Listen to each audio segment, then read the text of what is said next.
Okay, so we're just about to start, so please find your seats and we'll start in 1 minute.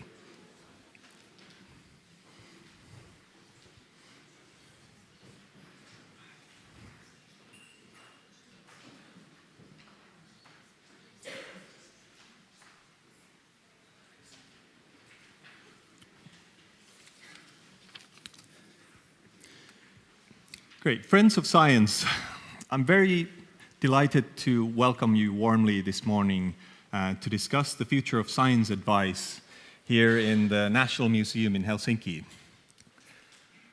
My name is Jaakko Kuosmanen and I will be your host today.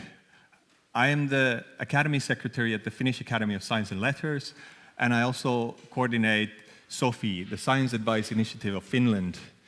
Sofi was launched earlier this year. It is a joint initiative by 4 Finnish academies and is funded by the Ministry of Education and Culture. And Sofi runs pilots on new engagement models and we try to build next generation science advice capabilities in Finland. And we also do and organize events around Finland and also in collaboration with our European partners. And this is the highlight of the year. We're very pleased to co-organize this event today with SAPEA, with the Prime Minister's Office in Finland, the Academy of Finland, and Ministry of Education and Culture. So I thought that while we're today sitting in a museum, that it would be fitting to start from the past, or rather from the future of the past, to be more precise. So, can anyone tell what's in this picture?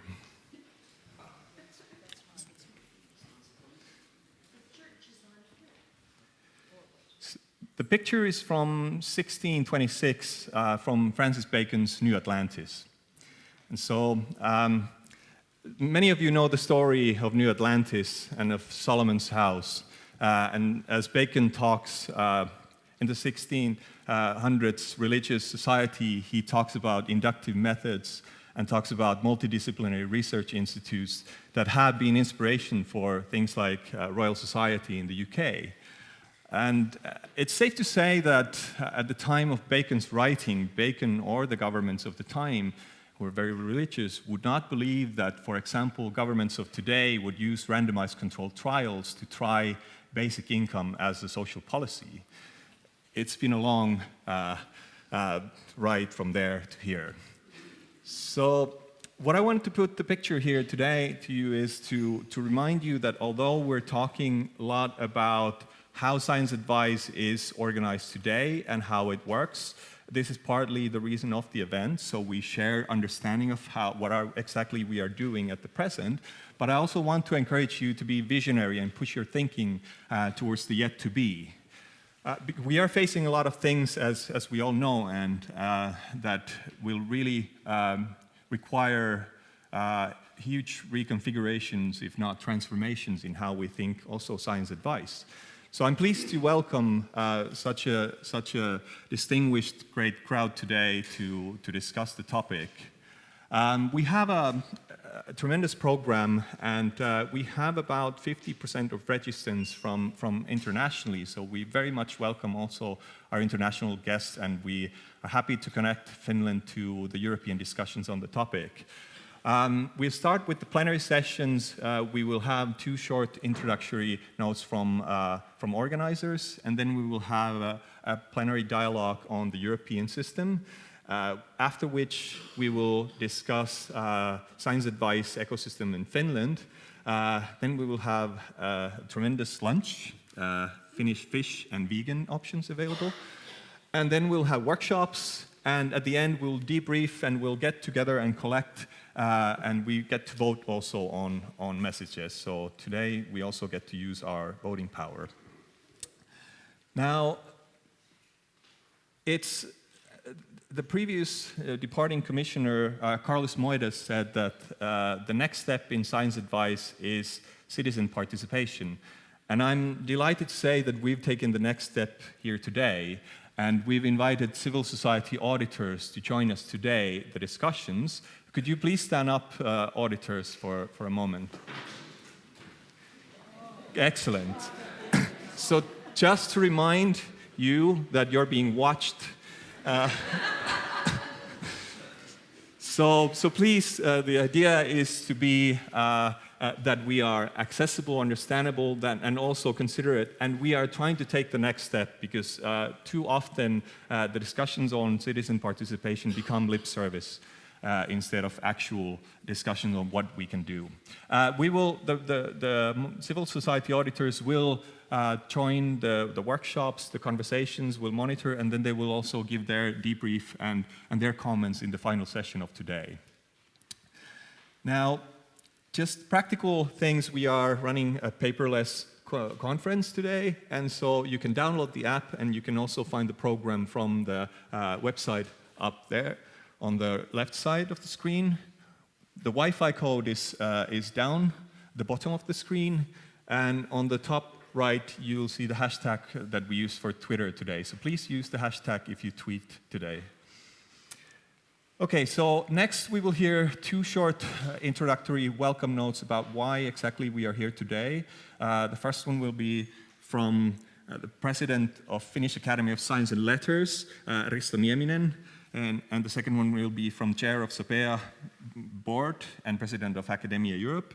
So first I would like to invite Risto Nieminen on the floor. Risto is he is an emeritus professor in physics in Aalto University, and he's also the chief coordinator of Sofi, so basically he's my boss. So I want to welcome Risto. Thank you.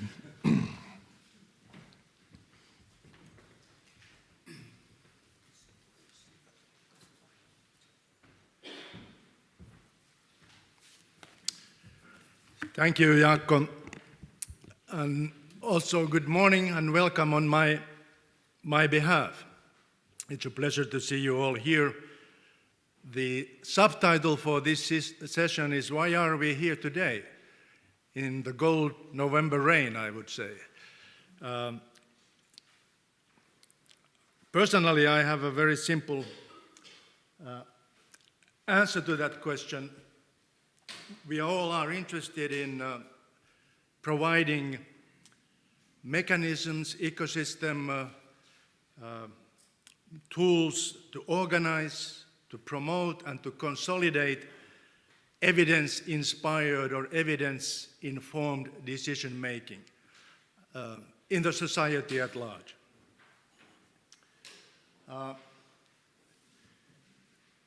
In my opinion, there's a very strong and clearly present societal need for scientific advice. There's actually a demand for that for many obvious reasons. The rise of populism, the changing media environment, social media, fake news, whatever. So the world has changed in this respect, and we as scientists, as scientific community, also have to respond to the changing landscape. Citizens need, citizens demand, they expect more from us. Just a few hundred meters from here, actually at this same moment, there's another event where the so-called science barometer for Finland is presented for this year. This is an event which takes place every 2 or 3 years, and it's a widespread survey of scientists' opinion about the science community and the science institutions and so on. And I'm very happy to say that in Finland, the general trust in science and scientists is extremely high. So we have a very good starting point platform for performing our mission and actually helping the society in giving back what we have and helping decision-making by providing evidence to inspire it. In today's event, as you have already seen in the program, we have kind of two dimensions. There's the European dimension discussed in the context of SAPEA, the mechanism for science advice in Europe and its future. And we have the national dimension, which we are very happy to present later today, a kind of an ecosystem for scientific advice in this country. So why are we here? I'm here to learn more from the European experiences, and I'm also here to share some of our experiences.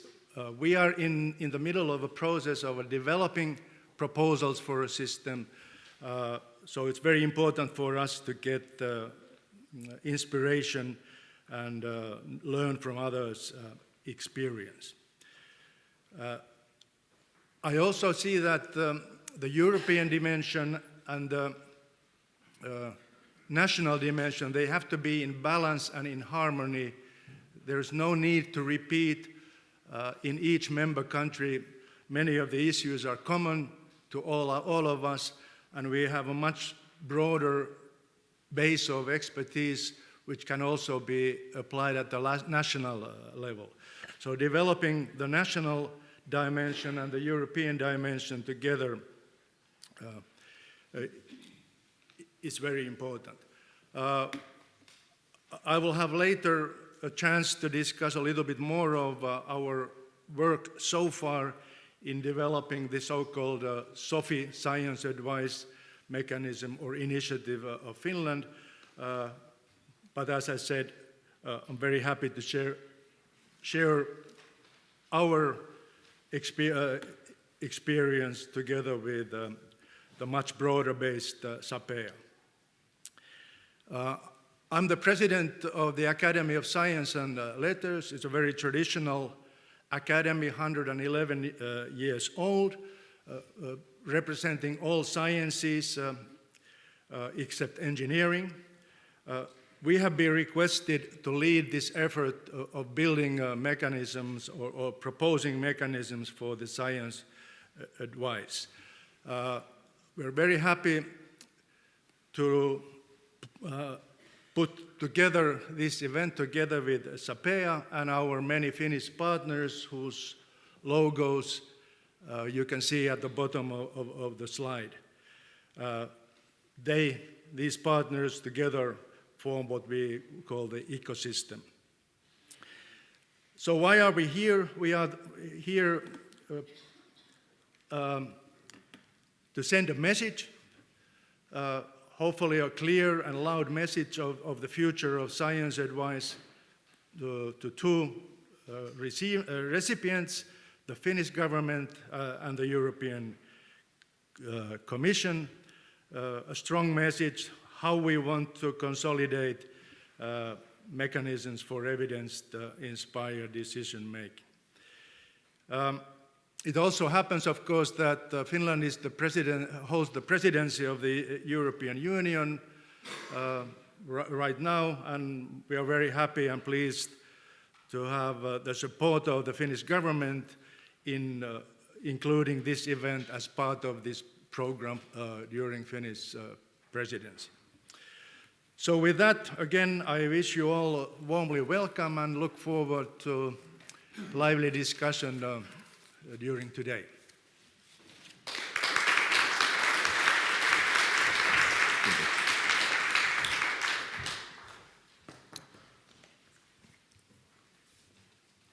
Thank you, Risto. And then I'm very pleased to invite to give the next welcome from our co-organizer, SAPEA, Sierd Cloetingh, who is the chair of the SAPEA board and president of Academia Europe. Please.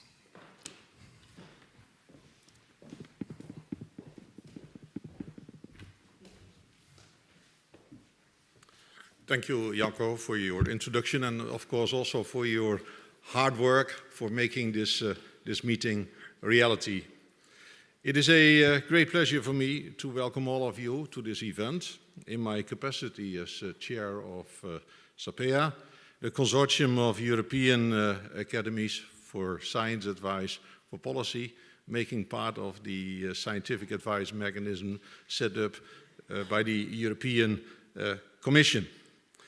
We are very pleased with the Science Advice Initiative here in Finland and the key role of the academies in this very timely initiative. As pointed out by the two previous speakers, there is a very strong potential for synergy between what's happening on the European level and what's happening on the national level. And it's very clear that one cannot go without each of them. It's very important to have action on the European level and on the national level. And I'm very pleased that in the context of the Finnish presidency of the Council of Europe, this is brought together today. And I would like, also on behalf of SAPEA, to thank the Finnish government for co-hosting this event. I think that's a very important signal, also on the European level. The event is very timely for various reasons.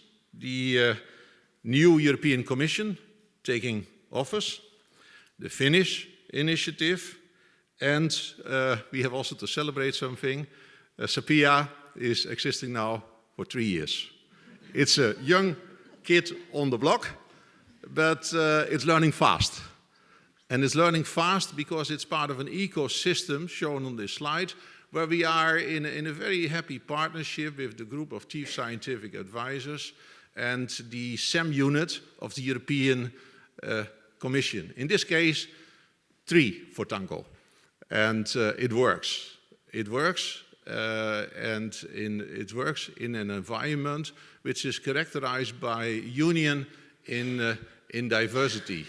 And I think it's a role model, basically, how to deal with things on a European level. And I would like to mention here, let's say, the common effort we made also on the topic of how to handle complexity in a world with a lot of challenges and how to make sense of science. And the Making Sense of Science report has been published quite recently, and I trust that this will also play an important role at this meeting. And the joint presence here of representatives from SAPEA, from the group of chief scientific advisors and the SEM unit is a demonstration of the notion that we have a common mission. Of course, we all realize that today we live in challenging times. Science is needed more than ever, probably, in view of the complexity of the challenges faced by society. But it's also clear, let's say, that science is very much under scrutiny and criticism, and it can even be dismissed and ignored in some political climates. So I think in that context, it's very important from our side to be proactive. And I listened, of course, very carefully to the words of the President, and I was very pleased with his mentioning that the climate here in Finland is one of trust in science, and I think that's what we need.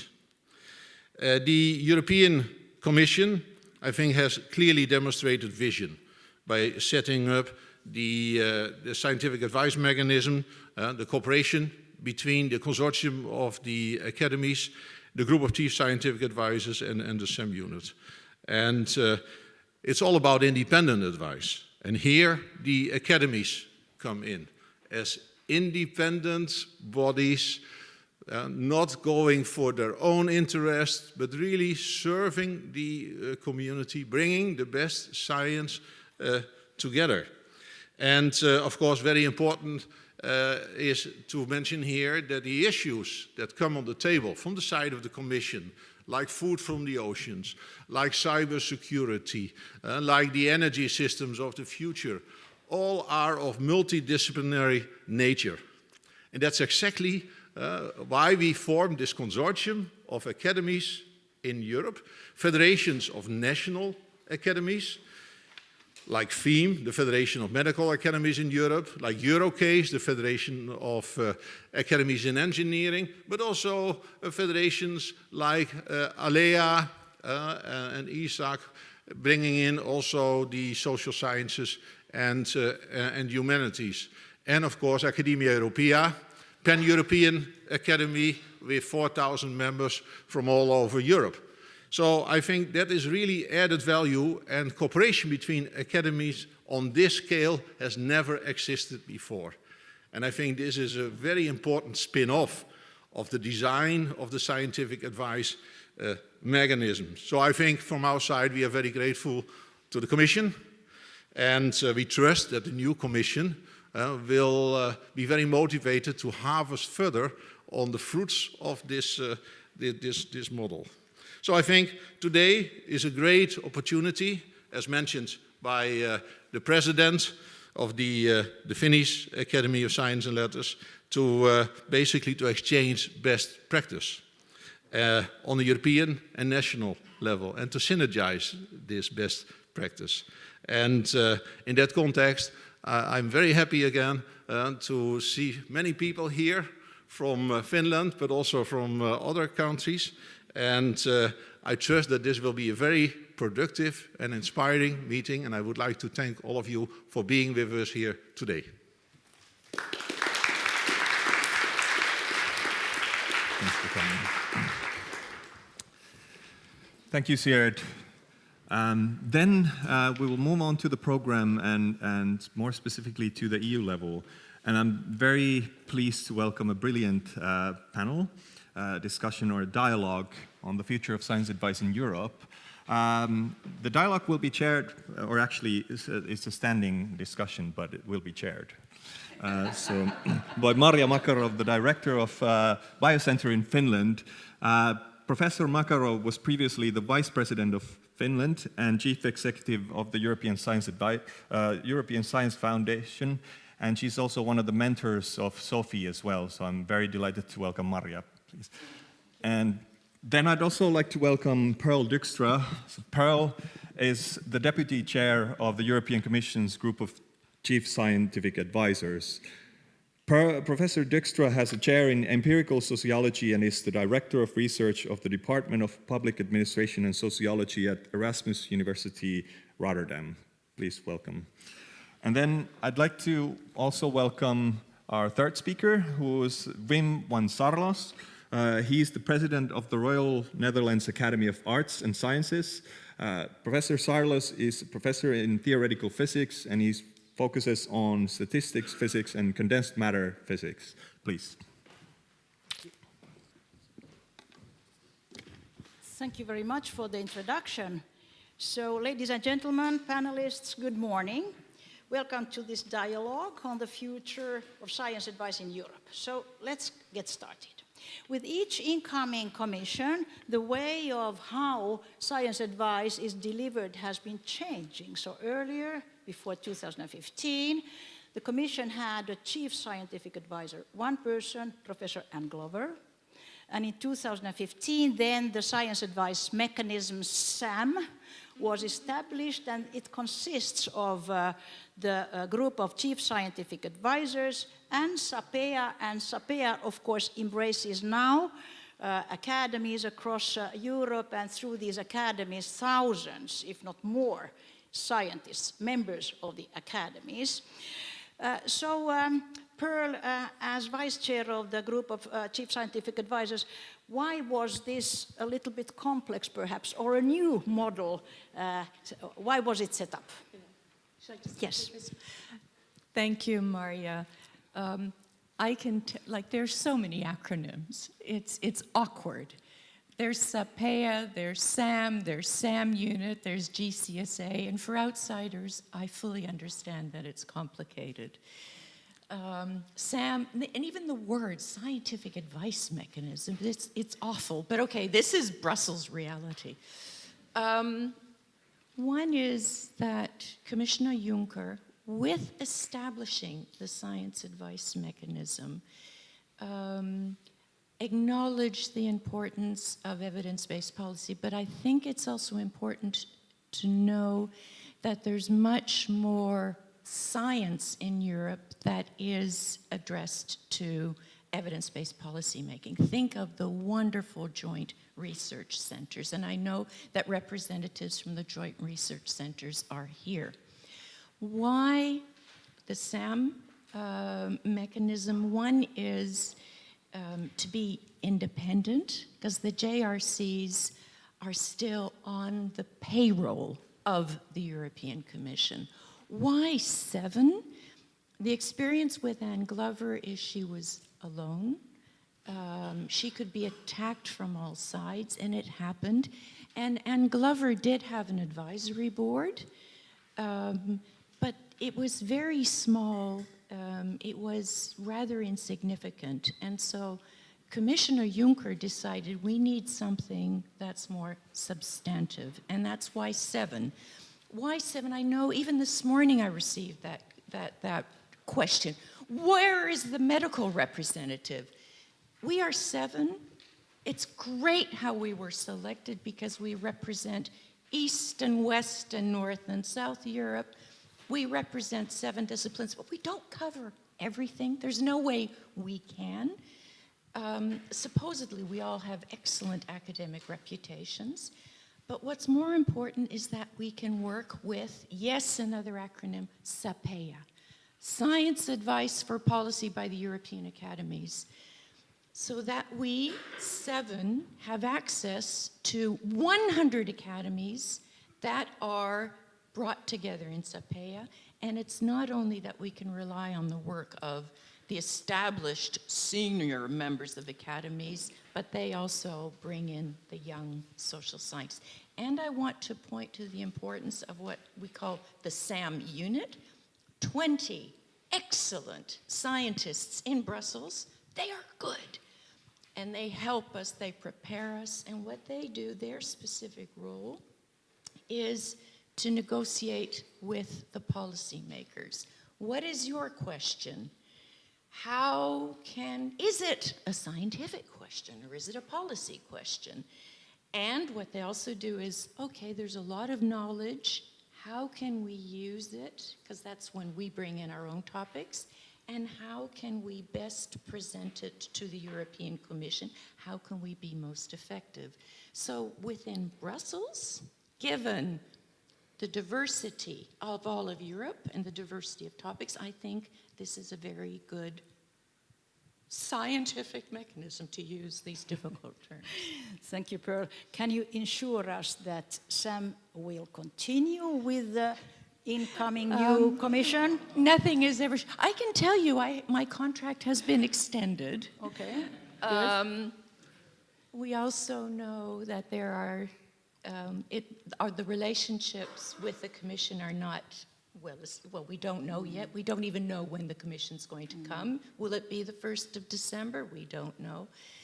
You probably know that there's a commissioner, Maria Gabriel. She does not have research in her title. It's innovation and youth. You also know, and probably many of you have been involved in trying to get research in her title. I haven't heard that there was a lot of support for that, but I haven't heard that her title has been changed. But then there's also Commissioner, see if I get his name right, Šefčovič, who he's the Commissioner of Interinstitutional Relations and Foresight, and he has evidence-based policy in his political guidelines. Right. And we will be meeting him early December. So we haven't heard that it's not going to continue. Okay, good. So many EU member states and other countries have a chief scientific advisor, and then many have the national academies being responsible for science advice. And Wim, in the Netherlands, you are the president of the Royal Dutch Academy of Arts and Sciences, KNAW. So what can a national academy expect from the EU policy making? What will be the impact of the national academies in this scientific advisory mechanism? Well, it's basically, as Sierd has explained quite nicely, and also Pearl has, participation of the national academies in these, either through Eurocase or Alea in SAPEA, is a very good way of working. I'm myself involved in ESEC. I'm the chair of the energy steering panel of ESEC. And what I notice is, by working there on the European scale and also with SAPEA, our insight also into these great challenges. These are not Dutch challenges in our case, or national challenges. These are challenges on the European and even global scale.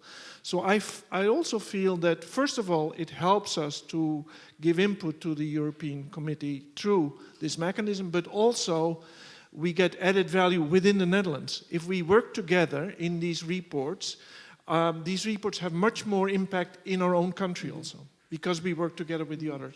Exactly. Does the Netherlands have a chief scientific advisory as well? No, we don't. I would say, a short summary would be the Anglo-Saxon countries typically have a chief science advisor. I'll explain in the workshop that we'll be giving this afternoon that I think it reflects the history of our country, which is really bottom-up organized. Yes. And it's the Anglo-Saxon countries that typically have a... Yes, there are some examples where a country has both. So I would imagine that for a small country, chief scientific advisor concept is not good because everybody is linked to each other. Yes, but even, I should say, and I'll also explain this in the workshop, we're sometimes struggling. There are sometimes in politics developments which are too rapid for us to act on. For instance, in the Netherlands, we have just a few months ago, the government reached what they call a climate agreement with the goal of reducing the CO2 emissions in the Netherlands to 50% of what it was in 1990. This was negotiated by the government with the NGOs, with companies and a number of organizations.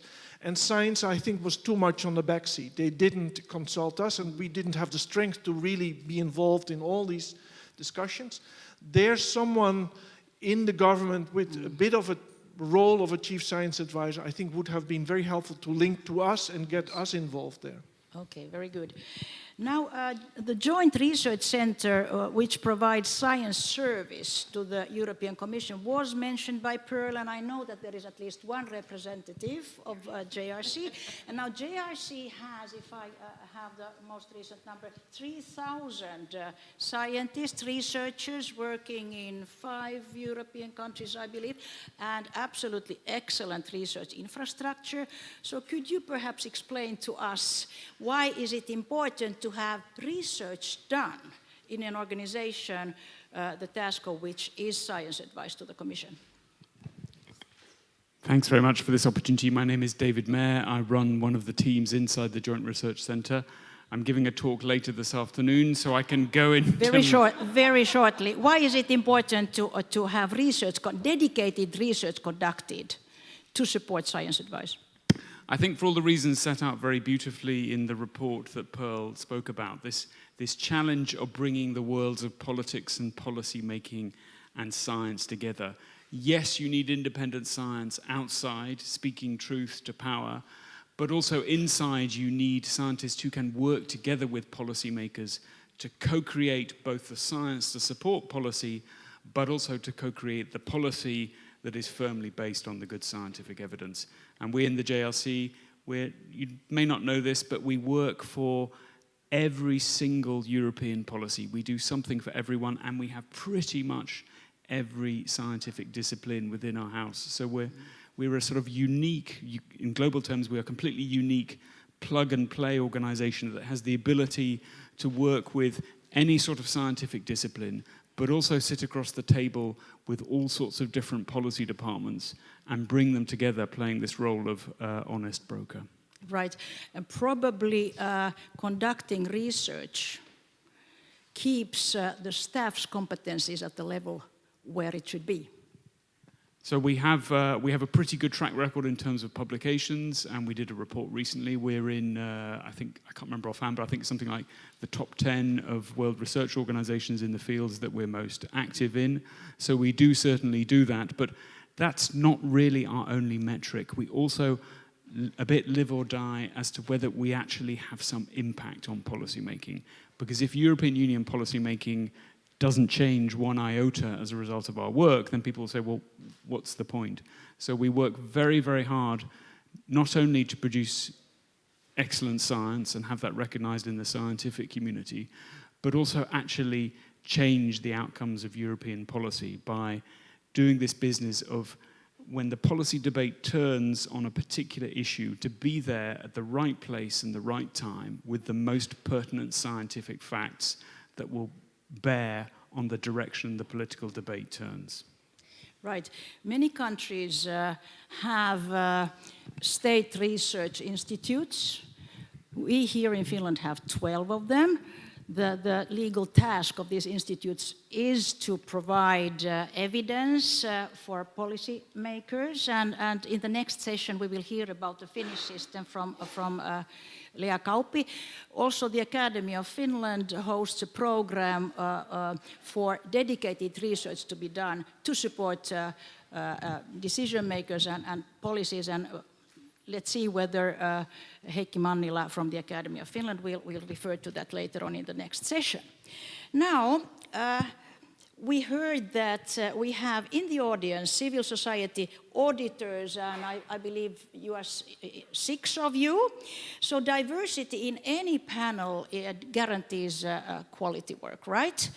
Because you have the different angles and different perspectives and different experiences and competencies, and this is, and of course, multidisciplinary panels. I mean, that is a must for any body which is tasked with science advice.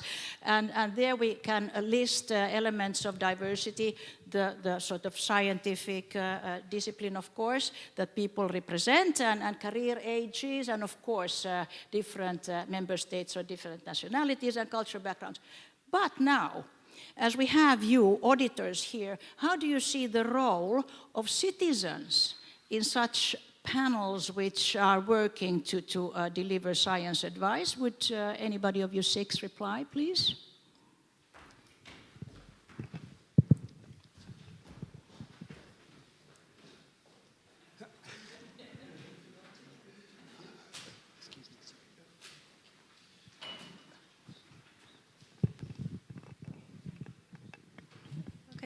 Hey, can you hear me? Yep. So, I work for the European Citizen Science Association. So in citizen science, actually, it is a great way to involve citizens not only in scientific research, but also in policy making. There are lots of examples of citizen science projects that have been adopted by, for example, the environmental protection agencies to complement data that is the official data that is being collected to monitor air quality, for example. Now, what is the added value when we do citizen science is that basically you involve citizens from the start. So you don't just go to them and tell them, look, this is the scientific advice.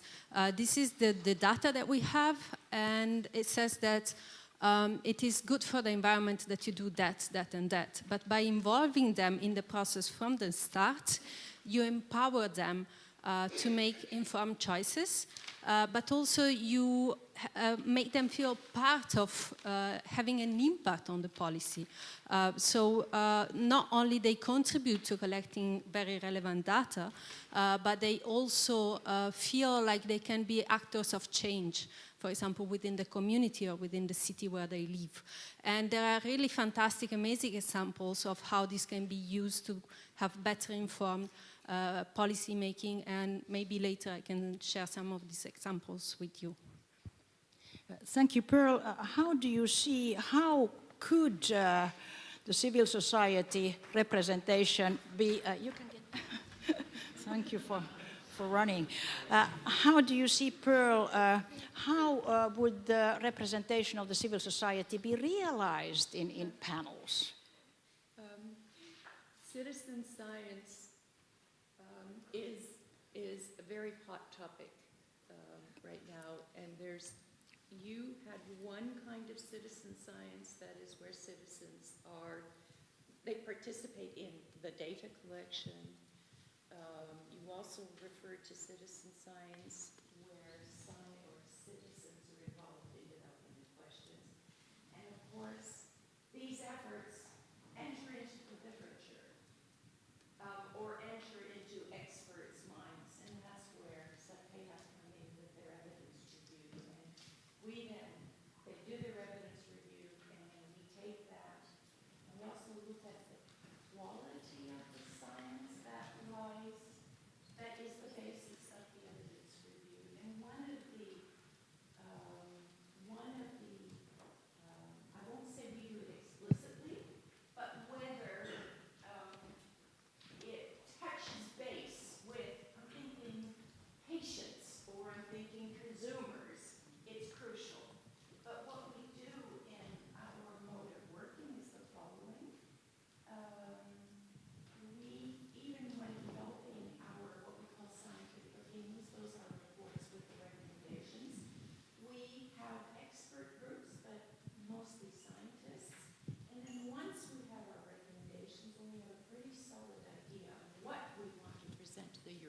Commission, we have what we call stakeholder meetings, where we have representatives, yes, representatives from industry.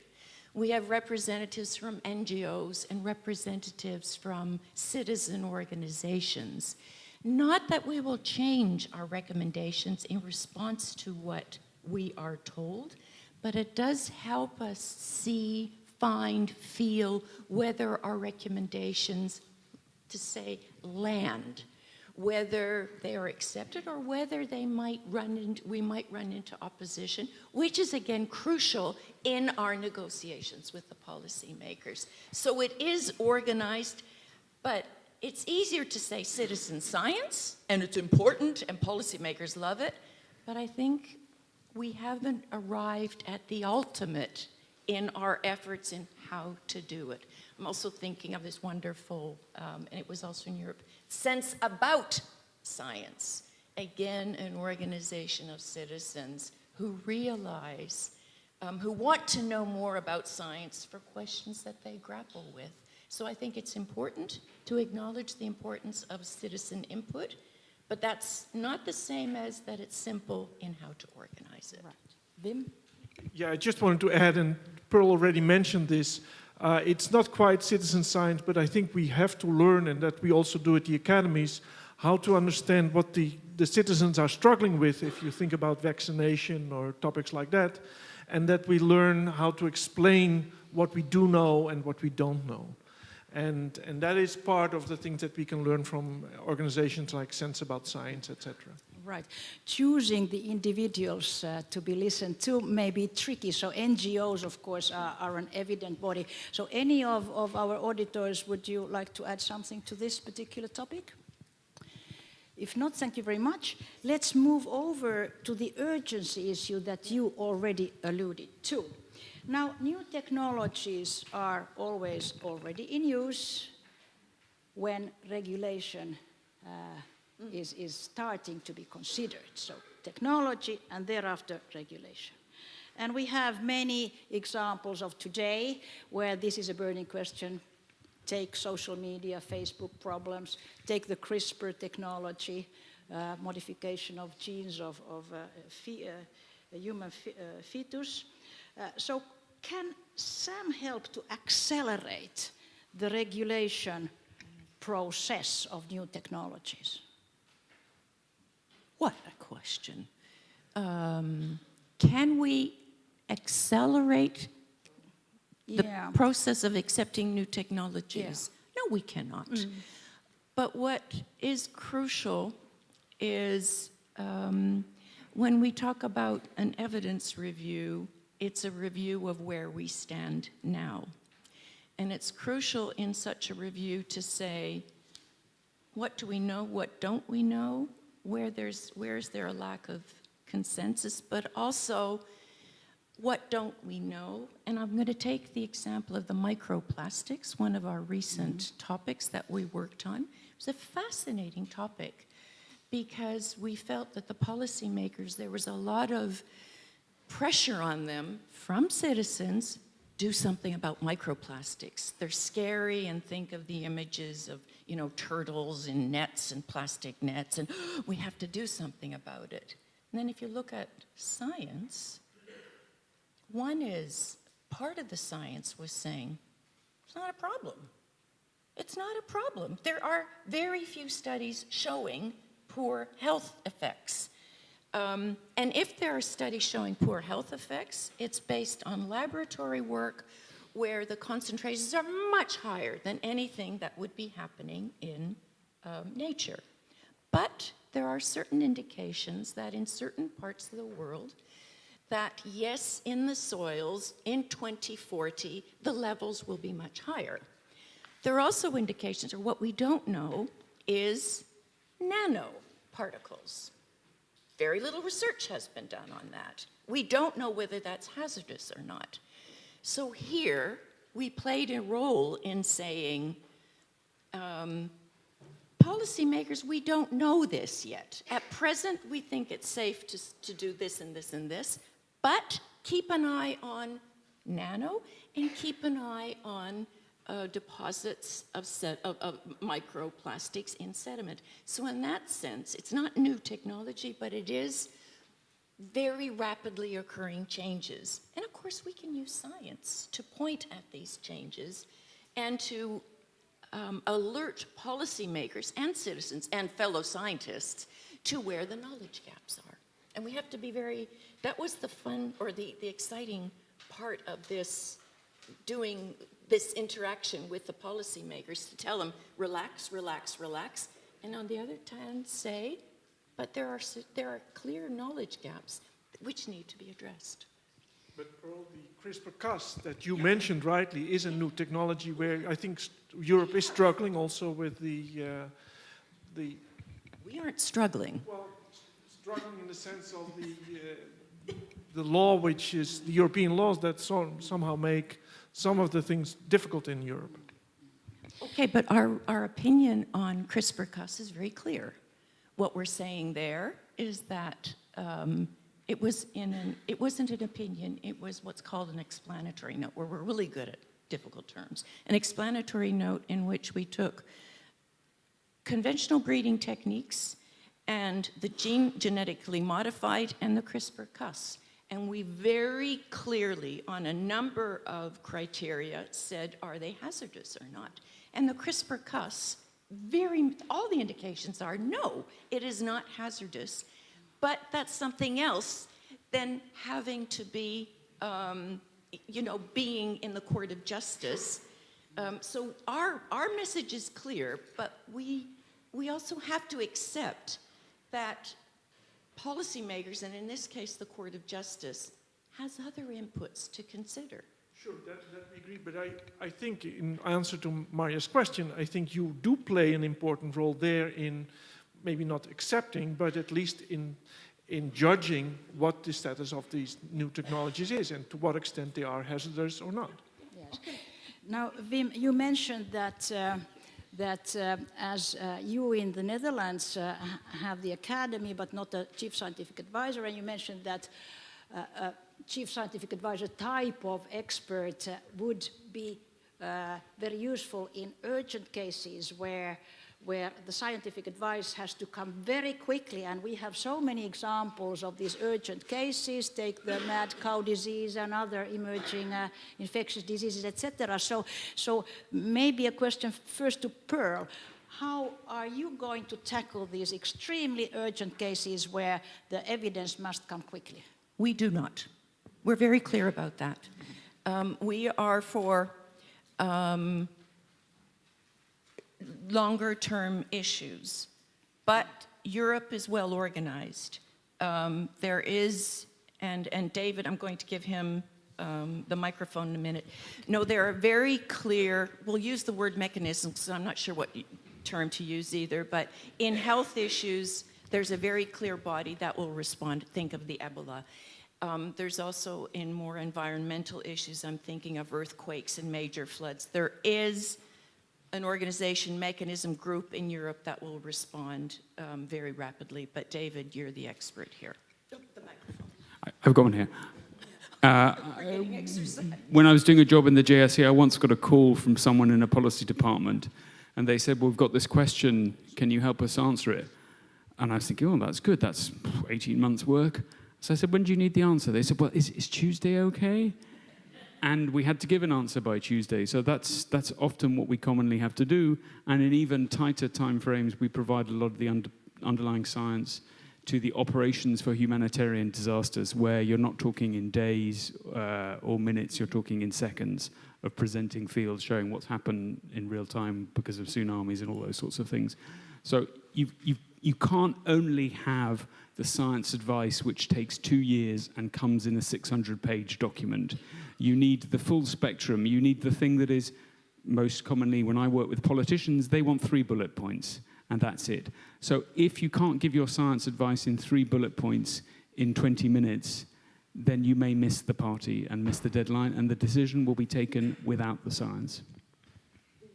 Yeah, I would also like to reflect on this. I don't think the really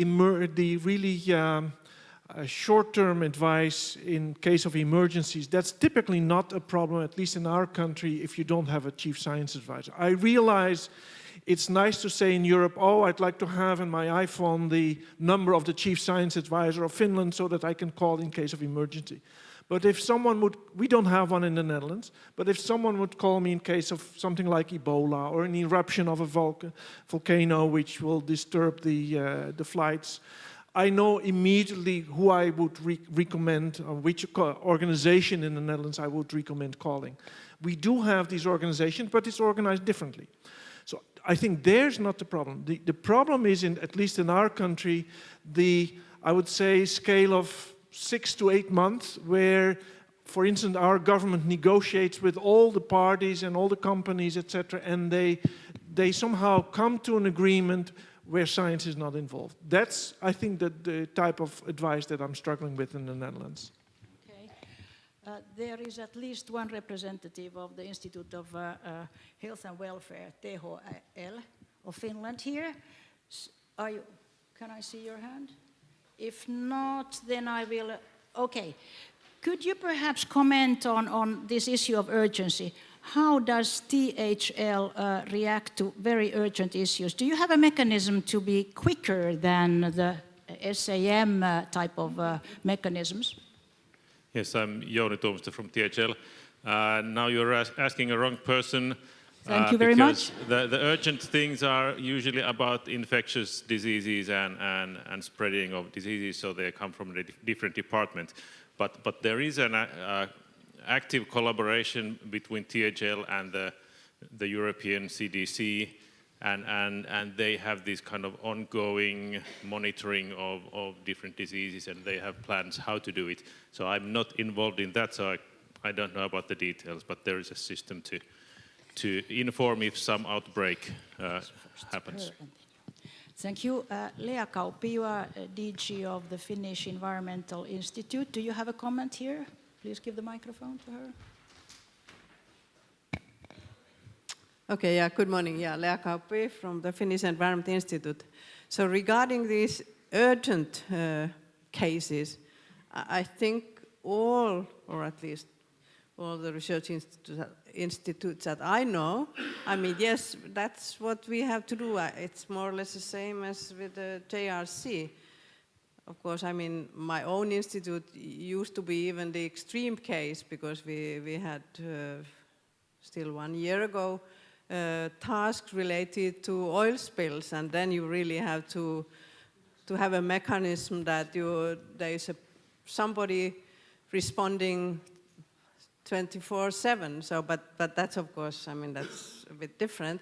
But yes, I think that's really should be and is the role of the research institutes, that they are kind of ready to quickly collect kind of a overview of what we know, what we don't know, and to give the best advice that you can give at that point. I mean, of course, it cannot be perfect if you have to give it in one day, but still, I think that's much better than nothing. And so but the one then has to accept some uncertainty and be clear about the uncertainty as well, of course. Yes. Thank you. Wim. Well, I would guess that everyone here in Finland would know where to go. And that's, I think, the issue here if there's an emergency. And so I think we have to accept that you don't need science advisors for that, but there are cases where they could play an important role. Thank you. Yes? Can I say one thing about the chief science advisor in the Anglo-Saxon system? Don't forget that this person is backed up by chief science advisors in every ministry and at very many more research institutes. So it's a very different landscape. And then there's the Royal Academies. So look at how it works. And another is the advantage, I think, of having the academies is that their work is very transparent. And you can see what information has been used, who has been consulted, and it's, in that sense, it's more public, or it's, I think I'll use the word transparent, and if we think of our credibility as whether we're scientists or whether we're scientific advisors, our trustworthiness, how do we build it? By showing people how we arrived at decisions. And I think that's the advantage of having systems which are more broadly based in academies or with a joint research center than if you look at the chief science advisor, because it's not always clear how they arrive at their recommendations to very often it's the prime minister. So it's a very different mechanism. But I think the point that you're pointing to is that there are gaps. So it's very crucial, I would say, for Finland to look at the models in other countries and to make the best of all of those models. And if I may add one thing, if I once looked at sort of the backgrounds of the chief science advisors, they're typically from the natural sciences or the medical sciences. And I do think in our country we have mechanisms to have the social sciences through these organizations more involved also in the longer term science advice. So there are pros and cons for both models. Of course, HSS is absolutely crucial as a big domain of scholarly disciplines to be included. That's absolutely clear. Now, Lea, you mentioned quick collection of data, and this brings me to artificial intelligence. How is SAPEA and the group of chief science advisors going to take advantage of artificial intelligence in data collection? Well, I'll leave that to you. Thank you, thank you. How are we going to use artificial intelligence in data collection? Again, it's like citizen science. Artificial intelligence is a catchword for very many underlying systems. What has been done in the unit in Brussels, but also in SAPEA, is to work with something called structured reviews, but that no artificial intelligence comes in there, except that it's very crucial. You know how it works. It's crucial to have certain keywords. What I do think we all have to work on is it's data, in the sense that there's government data, research data, health data, personal health records, and very often we can't access all of them, or it's just the systems are totally interoperable. So I think if we think of all of the health data, and we can say, yes, all the health data should go to physicians, and then the physician goes, what am I going to do with all of it? That's where artificial intelligence could come in to make sense of the amounts of data. So I would say, where does artificial intelligence comes in? It's more in terms of where the science is created than where the science is taken and we develop policy advice. But Sierd, I understand you want to say something. As Pearl has pointed out, this artificial intelligence is, of course, a very broad topic. It's also a topic, of course, where the Commission, sooner or later, will require more advice on how to handle this in the public domain, also in terms of the public acceptance. In terms of SAPEA, of course, we are building up a huge database in terms of, for example, the experts. And of course, for that, the present technology is very, very, very useful. Also, the systematic literature reviews, which are crucial, also for the evidence review report. Of course, in that we use technology. But in terms of the impact on SAM at large, I think it comes more from the demand side, in terms of how is our society dealing with this social media, how is it dealing with sharing data, how are you dealing with this in the domain, for example, of life sciences and health. And I think this will keep many of us off the street, in particular the experts in those fields, because we need them. Also in terms of the society of the future. There, of course, it's very important to find the right way to combine the new opportunities in technology and, let's say, the quality of life and the impact on how we organize our society. And I trust that also the new Commission will face us with some very important questions on that. Thank you. Now, in a recent Europe-wide survey, 7,000 EU member state citizens were asked, could artificial intelligence replace politicians? And guess what? 25% said, yes, indeed, good idea. Now we have representation here in the audience of the Prime Minister's office. How do you respond to that? I cannot see you. Hand up, please.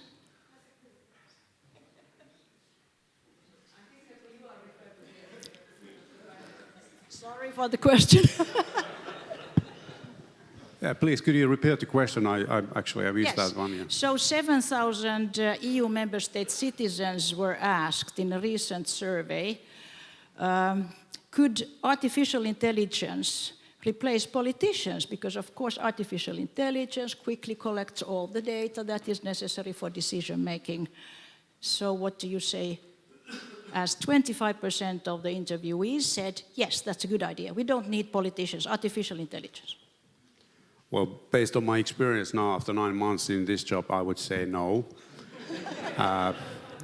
It's too early that we are still living in this kind of a hype phase when regarding the artificial intelligence. So I think that it would be a risky business actually to do that. So thank you.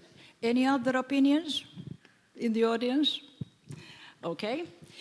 So let's move then to another topic, which is researcher-driven reports and scenarios that many academies and many other bodies have been issuing over the tens of years. For instance, AAAS in the United States and many other bodies are famous of producing such reports. Often these researcher-driven, the researchers, the scientists choose the theme, and then they target their reports to those bodies that they feel they should know about this, but the target groups may not be interested at all. So is there a future for researcher-driven science advice at all anymore? Yes, I think there is. We do notice in the Netherlands that, say, the researcher-driven reports, the number of them has, or the percentage of them that we issue have gone down a little bit. But you should keep in mind, typically, when we think this is an interesting topic to have a report on, then we often actually go to the ministry and sort of try to entice them to ask us for the report. Because that means that the minister will receive the report and will have to even go to Parliament and say, look, the Academy has issued this report and I think so and so and so. So we sometimes basically, from the outside, it looks as if this was a report that was asked for by the ministry or by the Parliament, but in practice then it's we that actually started the whole procedure. Yes, please. This is a crucial question, and one that we dealt with in our most recent scientific opinion, which is Science Advice for Europe in a Complex World, where we looked at very many different models, and that was together with Ortvin Ren's group in SAPEA.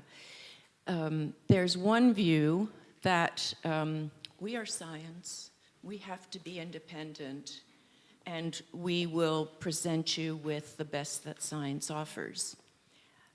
We, in our opinion, deviated from that model, and that's exactly for the reason that Wim mentions.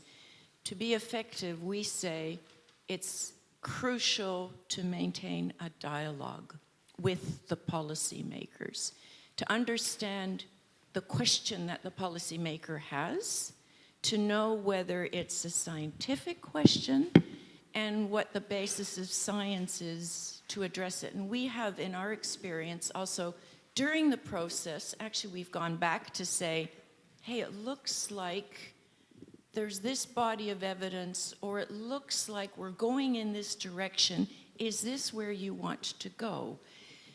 And we do this while maintaining our independence, but the reason we do it is to be more effective, so that we know that we're providing the basis that enables the policymaker to better address the questions that he or she is facing.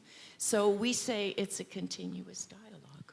And we also, and that's the importance of the unit in Brussels, they also know what is on the policymaker's agenda, so they know when something needs to be evaluated or when a commissioner has to be at a G20 meeting. So then we can also then provide information that is helpful to the policymaker in the 3 bullet points that David Mayer refers to, Yes. Without dumbing it down. I mean, that is the art.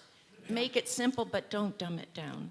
So Thank you. Continuous dialogue. Yes, sorry, Sierd, I have only 3 minutes left, and I have 2 questions, and I want them both to be answered. I wish both of them to be answered by you. Now, let's look at the horror scenario.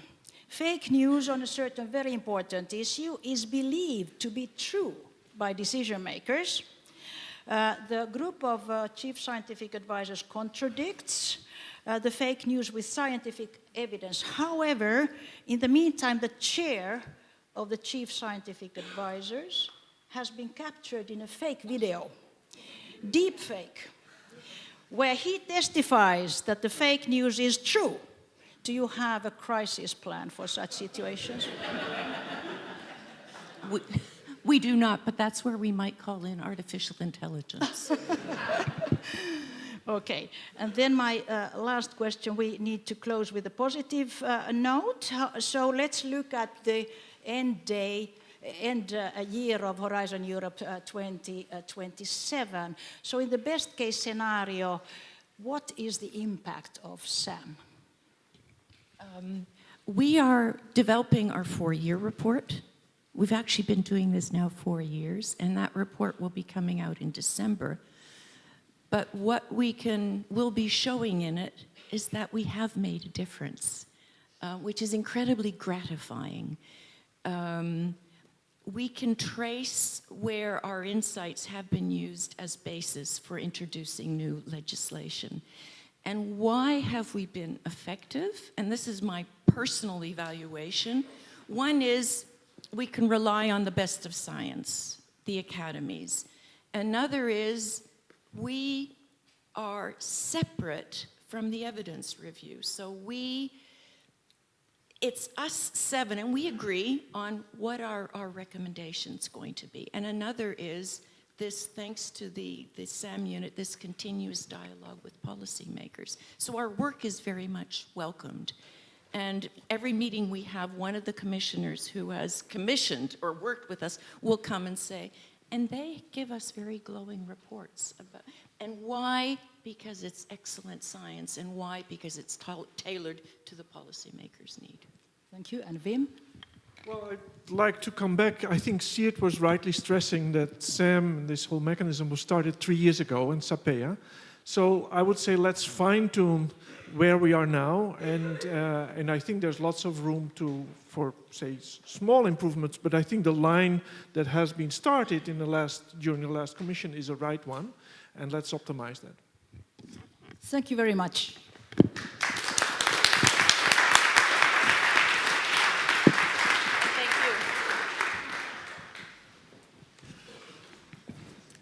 Thank you for the wonderful discussion to the chair and to the speakers.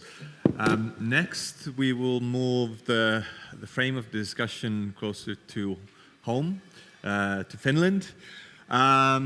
We've got an excellent panel lined up, but before we invite the panelists to join us, I'd want to just, especially for our international guests, to give a 2-3 minute rough overview of the Finnish science advice landscape. So I'm sure the experts will fill in the blanks. So just to say that this is at a very rough sketch of how the science advice landscape looks in Finland. As was mentioned already before, we don't have governmental chief scientific advisory system here in Finland, but it is more of a pluralistic system where there are producers of knowledge, like research institutes, universities, and companies in private sector with different methods, different processes.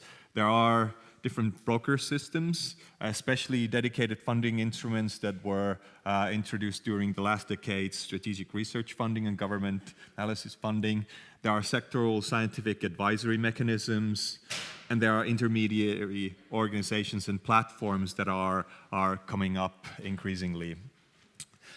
So the terrain is also in development, and this is also where Sofi's Science Advice initiative work comes in. So we are looking into our partners in all across this ecosystem and where we could help them to improve the totality overall of the system, and where we can find together blanks and niches where there remains development to be done.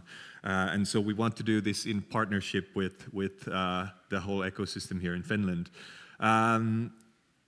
So just as I think one important reform to introduce from the last decade was the comprehensive reform of states, research institute and research funding from the last decade. And the objectives were to improve the preparation and implementation of public policy from an evidence-based perspective, and to support that research institutes would be better able to respond to changing societal research needs and push for more societal relevance of research.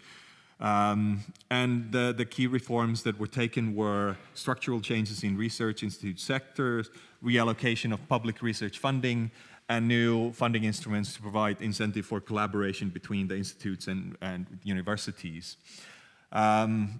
And so just in numbers, the proportion, especially with sectoral research and universities, so just to give a rough understanding to our international guests of how the ecosystem is organized, especially in terms of person years in research and with research funding. I'm sure the experts will answer all your questions that you got from my very, very brief introduction to the Finnish ecosystem. But now I'd like to warmly welcome the panelists to join, and I would want to introduce the chair of the panel, so Pilvi Torsti, who is the Secretary of State for Labor in the Finnish Ministry of Economic Affairs and Employment. And Dr. Torsti has served as an MP in the National Parliament in Finland, as well as in numerous societal and activist roles. And he's also an adjunct professor, or what we call päivästävä dosentti, in Helsinki University. So I'd very much like to welcome Pilvi and the rest of the panel, and Pilvi will introduce the speakers. Thank you very much.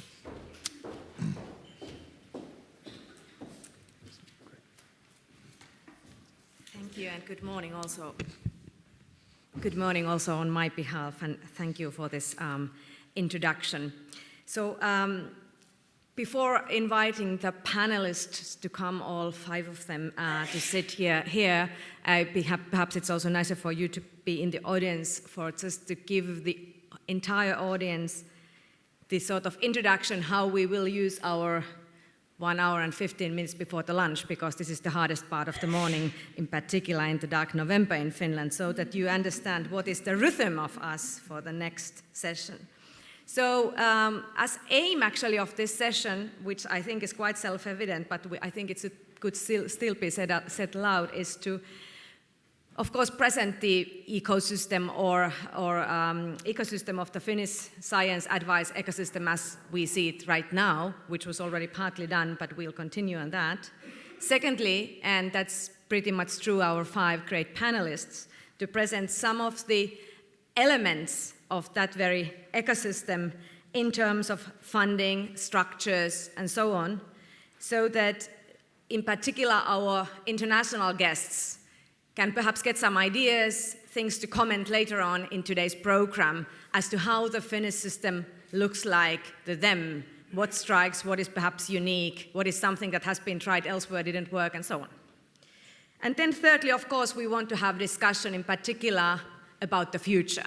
So this is tend to be a future-orientated panel and discussion to inform, to support the work that leads then to sort of further ideas and perhaps also structures in the Finnish science advice ecosystem. And as was said in the very beginning of the day, the whole day, both Europe on a European level and on the Finnish level tries to inform the government and the European Council. So I just realized I'm perhaps the only member of the government, representative of the political side of the government here. I mean, please raise hand if there is a minister or state secretary or advisor of a minister in the audience. So I promise to listen carefully, but I also want to mention it that people get the roles clear. I sometimes feel we talk about policymakers and we try to avoid words politician, party, and which are part of the politics. So I'm a party member and I'm a politician as well, and so you can keep that in mind. But I have an adjunct professor hat too, so I try to combine both in my questions if it's possible. So ladies and gentlemen, if it was possible to invite all our panelists here. We will give each of them about 5-minute introductory speech, and if you may, panelists, I will introduce each of you before you present, so it's easier for people to connect with you. But let's have you all lined here. So I invite Director General of the Finnish Environment Institute, Lea Kauppi, President of the Academy of Finland, Heikki Mannila, Seppo Määttä from the Prime Minister's Office Strategy Unit, Risto Nieminen from the Finnish Academy of Science and Letters, and Johanna Vuorelma from the Tampere University. Please join us and let us give them applause already in this dark morning.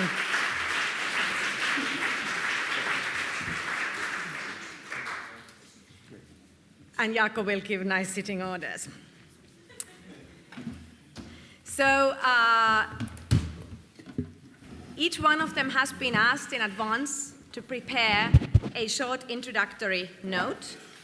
And we will start with Seppo Määttä, who is the Director General of the Government Strategy in the Office of the Prime Minister in Finland. Seppo holds a doctoral degree in economics and master's degree in administrative science, and has very broad-ranging leadership experience and understanding, I would say, of the central government administration. I should add that we work actually quite often together, but because in our system it just happens that the state secretaries very often actually are the ones that deal with the strategic planning of the government. So the political and sort of governmental administrative interplay is between these bodies, and it's been a great pleasure to have Seppo to work for the government since last spring. So Seppo, please, floor is yours, and I'll get your slide. I think it's here. Does that look like a familiar one? It does, actually. Good. Yeah. Please. Thank you, Pilvi. And thank you very much for this opportunity to participate in this very important day. And already at this stage, I would say that I have something to take back home to my office when I go back there and have discussions with my colleague. Perhaps just briefly to introduce this strategy department I'm coming from. It's a pretty new thing, actually, at the Prime Minister's office. Was established sometime a year ago.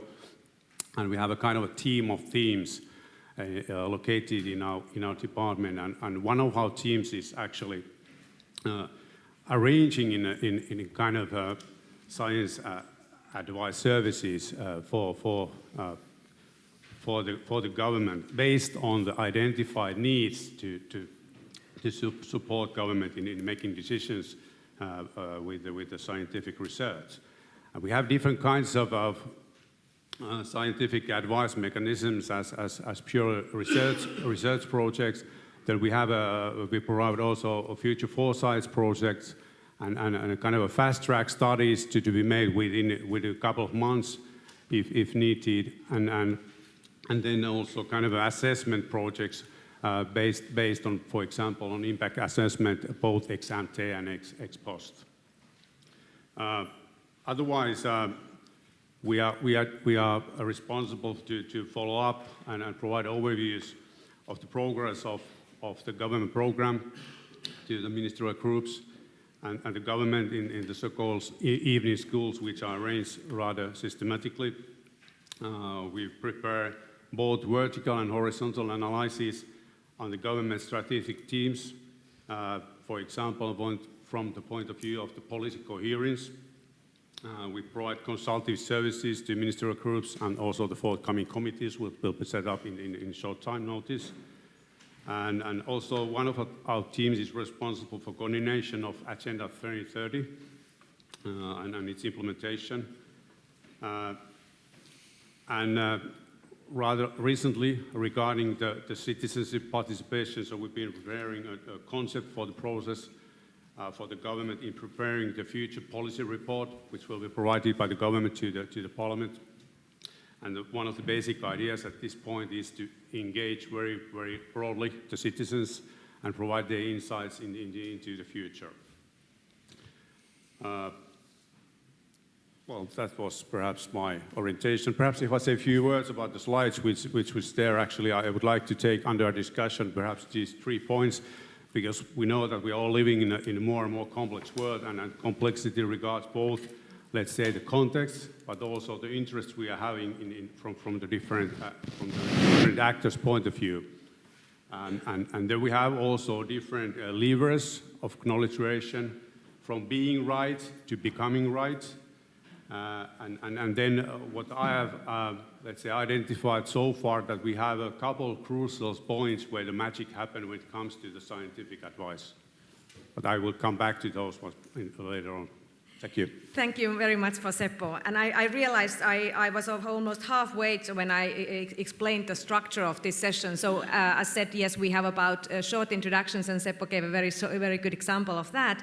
After that, I have prepared, together with the organizers, a few questions, and then we open, of course, floor for the audience as well. So if there are some comments or questions that come to your mind while listening to them right now, please make a note for yourself, and you will be given a chance during this panel, and of course also in the sessions that follow after lunch.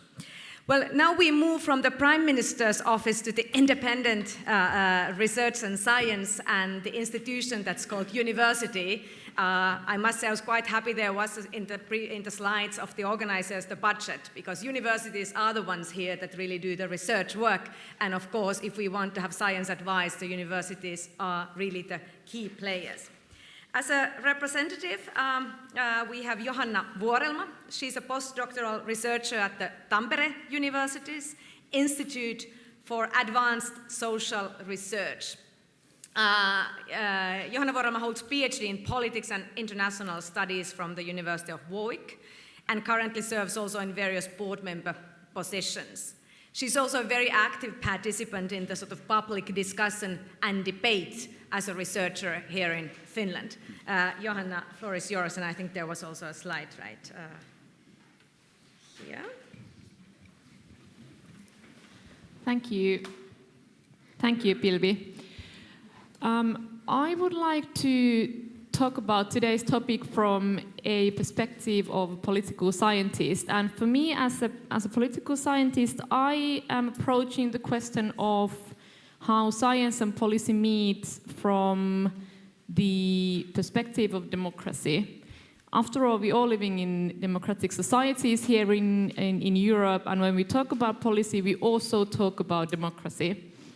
As you all know, the relationship between scientific knowledge and democratic reasoning can have tensions. It often has tensions because citizens do not form their interests and their identities based on science.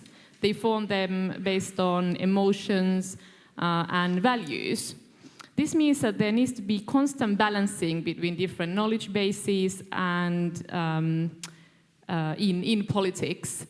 Technocracy is something that does not produce the best outcome in policy process, because there also needs to be a strong input from citizens. And I guess this is also a response to the earlier question about the role of artificial intelligence in politics. It can never replace politicians, because scientific evidence cannot make value choices. It cannot do the work that democracy does in our societies. I was delighted to read a recent report, Science for Policy report by the Joint Research Centre, the European Commission Science and Knowledge Service, which was titled, or is entitled, Understanding Our Political Nature. how to put knowledge and reason at the heart of political decision-making. Yes. I think most of you are, hopefully, most of you have read the report. It's a very good read. In the report, there's a strong recognition that values and identities drive political behavior, but this is not properly understood and debated. For a long time, many have insisted that as long as citizens learn the facts, get access to scientific knowledge, they will act according to them. We now know, and actually for quite some time we have known that this is not the case. As the report notes, people resist evidence that doesn't support their beliefs. This means that there needs to be more emphasis paid to emotional literacy that can improve policy making. Emotions are essential to decision making, and we need to better understand how they can be integrated and used in the policy process. The report also emphasizes that framing, metaphors, and narratives need to be used responsibly if evidence is to be heard and understood. The ways in which policy problems are framed can substantially influence beliefs. So, the way we think about the future of science advice needs to reflect these concerns, and particularly the balance between democratic participation and expert knowledge. A top-down system, which is something that is sometimes the model, or has been the model that has been put forward, can actually further erode trust in political institutions. And this is something that we have seen in recent years, and this is a threat to our society. So really we have to think about this when designing these science advice instruments. Thank you. Thank you, Johanna. And then we move from the university into a research institute perspective. Lea Kauppi is the Director General of the Finnish Environment Institute. For Finns, I think we very often would know Syke rather than Finnish Environment Institute. She has a long career experience on working at the science policy interface related to various environmental issues, which of course, as we all know, have become extremely topical over the past years or decade. Lea Kauppi has long been the Director General of the Finnish Environmental Institute, which is a multidisciplinary environmental research institution, and she's taken part in various research panels, institutions, and programs in Europe. Lea, floor is yours, and the slide, I think, is the correct one too. Yeah, please. I think, yeah, this works. Thanks a lot. Good morning, and first of all, apologize for this very full slide. I must admit, I came last night from the mission board meeting in Brussels, and I had to prepare this there and then send it to Jaakko, so it's a bit not perfect, at least in visual terms.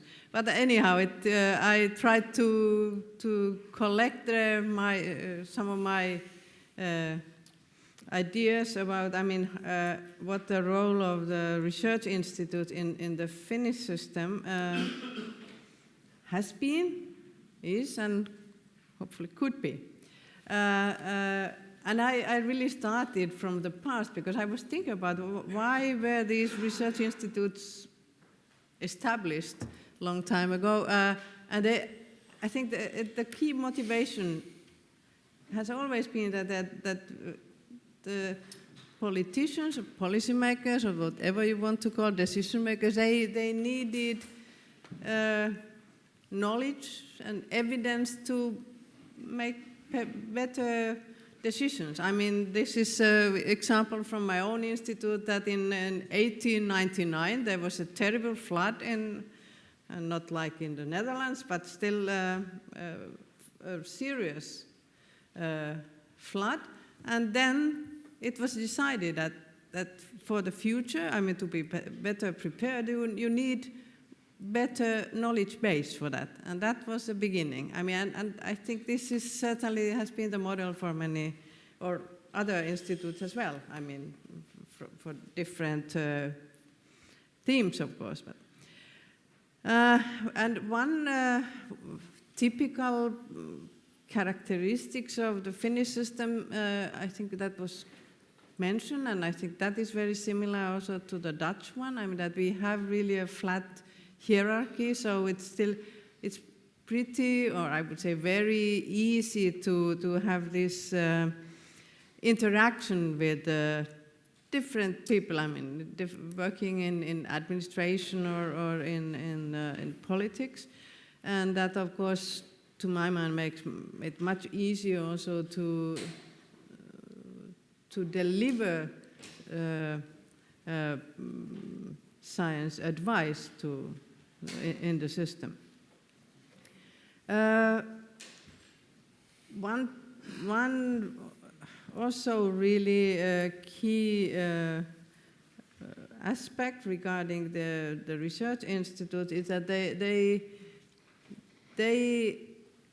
were already early on, I mean, mandated to take care of the, I would say, continuity in the sense that, I mean, collecting data, of course, that was a typical thing. I mean, that you would have comparable data, but not only the data, but also regarding the skills that one has kind of I would call it maybe institutional memory, that it's not dependent on one individual that you have the expertise, but you have to build it into the institution. I think that's something that plays quite an important role there as well. And of course, in the past, I mean, we were really, research institutes had a mandate that they covered the specific issues regarding their own sector, administrative sector, I would say, so that reflected the ministries. But today, of course, we live in a totally different world. I mean, it really means that hardly any important question or problem can be managed by one institute or not only by the research institute, but I think we always need to use all the knowledge and expertise we have in this society. That means typically the model of collaboration between the research institutes and between the institutes and the universities and other players even. I mean, I think that we should keep in mind that this, at least from my point of view, is today the mode of working. And that was strongly encouraged and strengthened by these new funding instruments that Jaakko mentioned already. I mean, that were introduced linked to this reform that we had regarding the research institutes, but not only the institutes, but the whole system, research system. And you can really see it, I mean, if you look at how we are working today. I can give examples from my institute. I mean, it's almost all the projects that we are running are joint projects with the universities and the research institute, not only in Finland, but also abroad, of course. So that is really the key, and I think that really should be the future. I mean, if we can still do better, then of course that is certainly needed. And one should not forget also the last point I mentioned here, that the the capacity of the ministries to formulate or to frame even the need for science advice has also been strengthened, and that was also part of this reform. There was a strong recommendation that all the ministries should have a research director, and I'm really happy to see that at least to my knowledge, maybe all the ministries already have, or at least corresponding person there.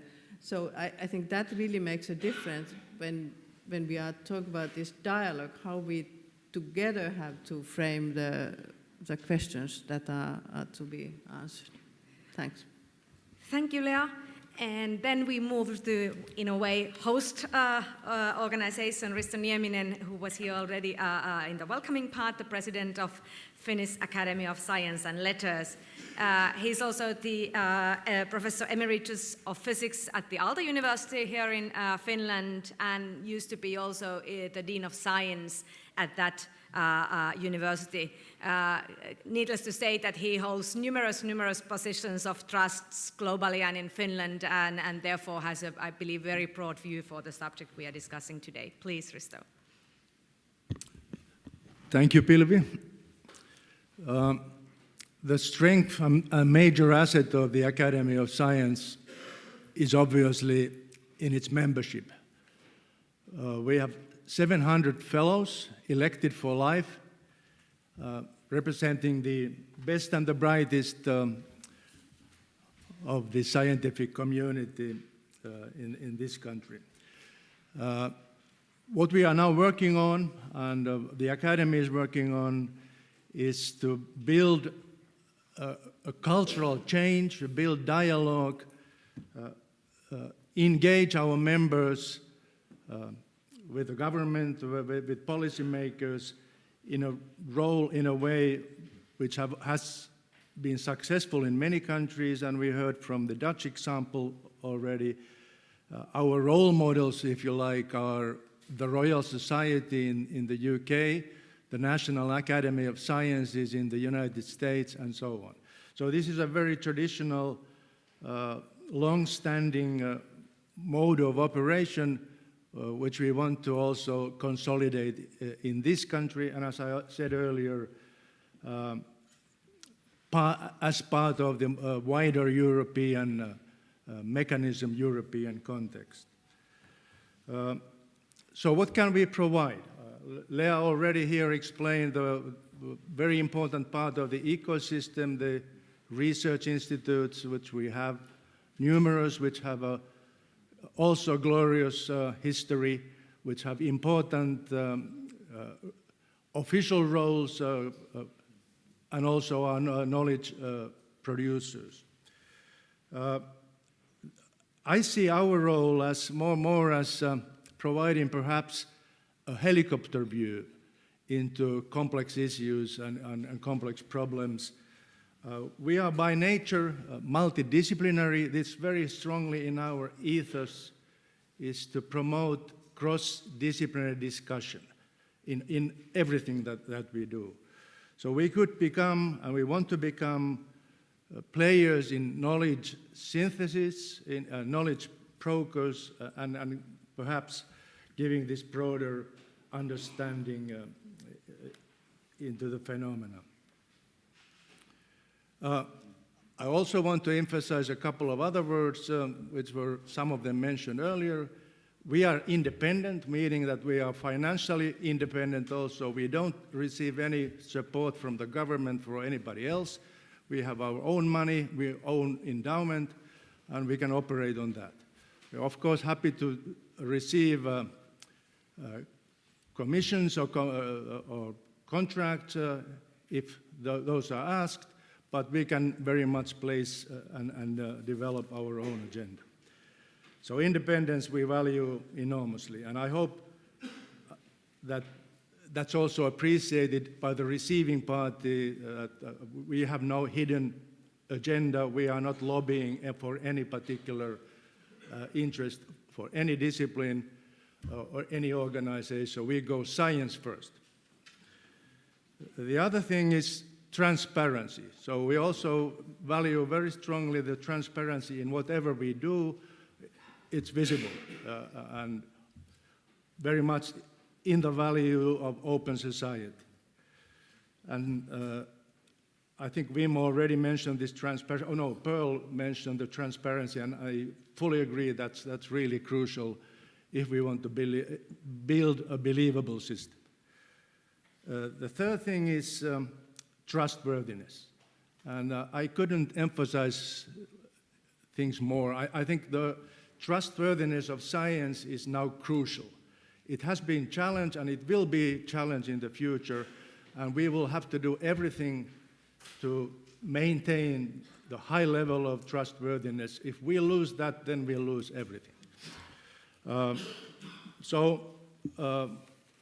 As I already mentioned earlier, we have now taken, we have welcomed the role as the leading organization of building these proposals and building these mechanisms, but we can only succeed with the full support, the full engagement of our membership. Thank you, Risto. And finally, I think we move quite nicely from Prime Minister's office through university to research institute to independent science to actually money. We work so much together with Heikki Mannila that I know he wouldn't mind about that, because this is done said with a very great respect for the Academy of Finland that Heikki Mannila is the president of. Because it's the really important major funding research institute in Finland, as we will hear, I'm sure. Heikki Mannila has an extensive international and national career in computer science, and he's served in various positions such as director, academic professor, and a vice president in private and public sector. So again, a very multiple perspective for this issue. Please, Heikki Mannila, floor is yours. Thank you, Pilvi, very much for this introduction, and good morning to everybody. So I come from the Academy of Finland, which has a completely misleading name. So we are not the Science Academy, except for a very tiny part. The name is not chosen by ourselves, but by the parliament, long time ago. So what we do is, we are the Finnish Research Council. We fund research, bottom-up research in universities and research institutes on the basis of international peer review. And when talking of science advice, I wanted to kind of put a little bit of the whole context, which Jaakko already did, that okay, when we are funding universities, so universities have a total budget of 2.8 billion per year. Their direct funding from the government is 1.8 billion. And then public research funding altogether is about 2 billion euros in Finland. The Academy of Finland has about 400 million euros.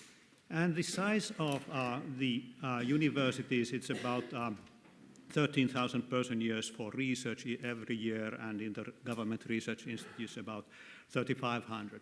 So this is the sort of system here. And of course, when we are talking about science advice, we are talking of not only science done in Finland, but science done internationally. So most of our funding is purely bottom-up, with 20% coming with broad thematic objectives. And as Jaakko and Lea already mentioned, in 2013, this reform on research institutes and funding, it created two new research funding instruments, one of which is called, not very well, strategic research funding or strategic research programs. Before going into that, I'd like to emphasize that already in the preceding discussions, we've seen that, okay, there is a great variety of decisions for which science advice is needed. There are extremely large things like that, okay, how should we handle climate change? And there are very small things that, okay, where should we put speed limits on roads? That's also based on kind of psychological data. And then we have the time span. Do we need the advice immediately, or do we need advice in perhaps 4 or 5 years? And that has a lot of effect. And then this funding instrument was created. The basic idea was that, okay, let's build the system on the basis of peer review, international peer review. The second was that let's concentrate on issues in science advice which are not immediate but come in, let's say, in the next parliamentary period or something like 4 to 5 years or something like that. Not saying that the researchers should kind of just stick to themselves for 4 years. They should interact all the time, but these are not immediate themes that one has there. So the system by which these programs are done is that we have a strategic research council selected from the research community, which kind of has a very wide set of discussions with the science community, with citizens, all that. It suggests themes which go to the government decides the themes. But these themes are quite wide and broad. So somewhere I wrote a few examples of these themes. Okay, so for example, the theme for next year, one of the themes is dealing with climate change, the human perspective. Or one of the, in 2016, health and the changing of lifestyle. So these are kind of general phenomena, but it's not kind of said that, okay, answer this question, but look at this phenomena. So the government decides the very wide theme, and then what happens is that the Strategic Research Council puts this divides the theme into programs, and then puts forward an open call. Everybody can apply. It goes through peer review, very careful peer review. And really the time span is that, okay, the projects are expected to be interacting with policymakers all through their running time, but the time frame is still several years and not one day. So the final point here is that, okay, one puts it a little bit bluntly, because there is peer review and bottom-up processes. So these are the important things. So the decision maker isn't selecting the advisor nor the advice. Thanks. Thank you, Heikki. And so now we have about 40 minutes for this panel, and I suggest the following. I'll put you two relatively quick questions. Each one can answer, but we try to follow something we need to follow, for instance, in the Parliament, which is a 1-minute answer. We are not, however, closing your microphone, but just that kind of imagination. That's why we asked these 3 points, by the way, but you can't make 3 points in 1 minute. That's my advice. 1 or 2 is a maximum. And after those 2 questions, I would invite then actually the civil society auditors, if they have any comments at that point. And then also 1 to 3 questions from the audience, for which we will then give the panel the chance to answer. So everyone is prepared for that. So as a first question, now that we were presented the sort of ecosystem of the Finnish science advice model, we see it's a pluralistic one. And as this event is also meant both for international and Finnish guests. So, dear panelists, if you now reflect what you heard, what you said yourself, and what you know about the strengths of our Finnish system, is there something in particular you would now like to outline? One element or approach that you think other countries perhaps could benefit from? So we take this positive approach. You can, of course, give a critical note if you like, but I in particular invite a positive note underlining something that you think is very valuable. Please, in whatever order, who wants to start? All right, Risto. Thank you very much for the question. Well, obviously, the answer is very simple. We all know each other, so this is a great opportunity for the Finnish science community to have its voice better heard in the future. This is an opportunity and a challenge. What I mean is that despite the great trust in general, among the general public in science and scientific organizations, I still think that our word, the community word, the community voice is not heard strongly enough or clearly enough. Why do I say that? Is that we have not really been able to influence the agenda setting. Somebody else does the societal agenda, the political agenda, and then the scientific community is fighting over the resources to implement that agenda. So why are we not influencing the agenda? Let's use this opportunity to build our joint voice stronger, tell what are the issues, what are the problems, what are the possible solutions, and then tell Pilvi and the other politicians that these are the resources that we need. All right, strengths, Johanna. If you look at the current time that we are living through, one of the characteristics in different parts of Europe and internationally is the attempts to politicize expert knowledge and also experts. And when I look at the Finnish model, which is pluralistic, I can also see it as a defense mechanism against some actors sort of getting drawn into this political sphere. So if we talk about, for example, these chief science advisors, I think one of the dangers, for example, in Finland, of having a single person there is to have the sort of almost have that person as a representative or embodiment of a whole community when the person becomes all of a sudden a target of these politicizing pressures. And in this way, the way I see the benefit in having a pluralistic model where power is almost is dispersed is something that can't be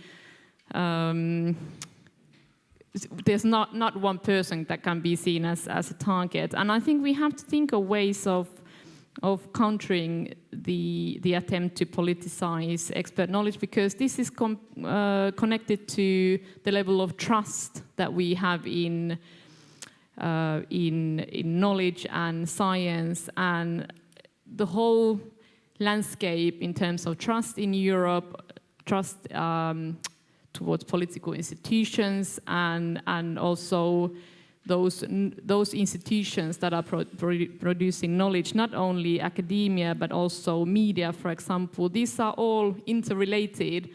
So in this sense, the more actors you have there, the better, and that's the message or the benefit of the Finnish system. That's the way I see that. Okay, Seppo and then Lea. Yes, thank you.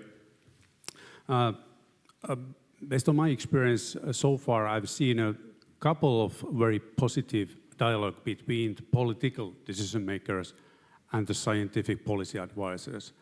But so far, they've been too few, so to say, so that we have more, let's say, potential on this one than what we have realized so far. And when it comes to the, let's say, to the crucial points in having these dialogues, I would emphasize the starting point, as it was already done in the previous session, that when politicians are discussing what is actually our challenge or our problem, what's the question we should understand and share our understanding about the question. So I think there is one of the key, let's say, occasions to have this direct dialogue between the politicians and the scientific advisors. Already in the very, very beginning, because when that is closed in a sense, then different experts, civil servants start preparing, the different kinds of options. So the starting point, I would like to emphasize the dialogue in the very beginning, and the direct one between the politicians and the policy advisors. Now it's perhaps too often what happens is that it's politicians and civil servants, but I would also call in also the policy advisors, also citizens in a way. And the second phase is actually when the magic happens, in a sense that when tensions might increase and there are several options on the table before the decision making. So that would be perhaps the second crucial phase to have a direct dialogue with between the decision makers and the policy advisors. Lea. Yeah, I would like to continue from what the previous speaker said already, but I would really like to emphasize the role of media in Finland. I mean, I think we are really lucky. Our media, I mean, it has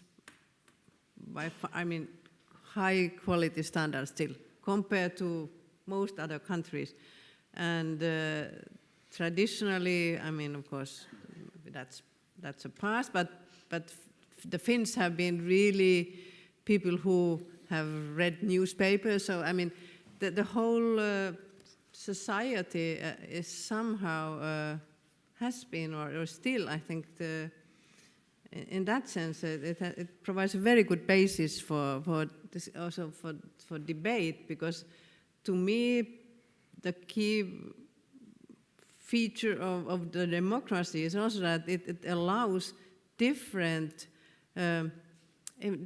scientific use. Because if you think about today's problems, I mean, of course, I mean, one part of the scientific community, I mean, they have a certain approach, or they look at the issues from a specific angle, the others from the other one, and then come the values into this picture. And if we didn't have this kind of platform for this open debate, I think that would really restrict the democratic decision making. And I really hope that this is something that we can also maintain, that the media also listens to scientists. Are there any media representatives here? Not one. Yeah. Heikki, please. Thanks. It's very easy to agree with what was just said. I would be emphasizing this huge connectivity in Finland. That's clearly one plus, which means that it's very easy to kind of form ad hoc groups to discuss something, very easy to really act reasonably fast. The other point is actually what Seppo and Risto pointed out is this sort of early interaction, and also in the case of agenda setting. I think that is quite important, and for example, in these strategic research projects, it's required from the very beginning.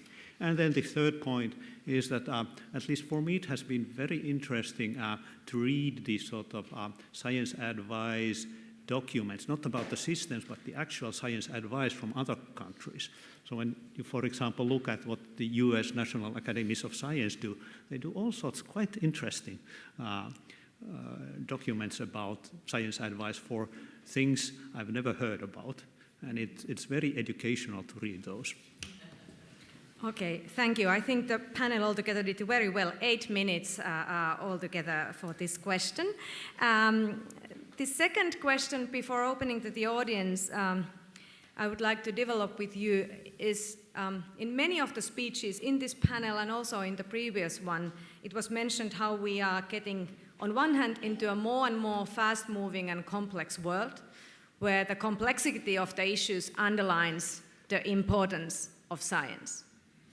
On the other hand, we have also mentioned several times words like populism or emotions in citizens' decision-making, even perhaps risks we see for democracy at the moment from that angle. And of course, governments need to, in a way, be prepared for both. On one hand, they should be able to address the very complex issues, and if we need to mention one, I think we should always mention climate change in this kind of panels today. But on the other hand, the governments would need then, if they have good policies, to have the majorities to support them. And I mentioned climate change because in many, many countries we see around climate change, I think, more and more worrying debate in that sense in the society, that if we want to make scientifically informed decisions, it may become harder and harder.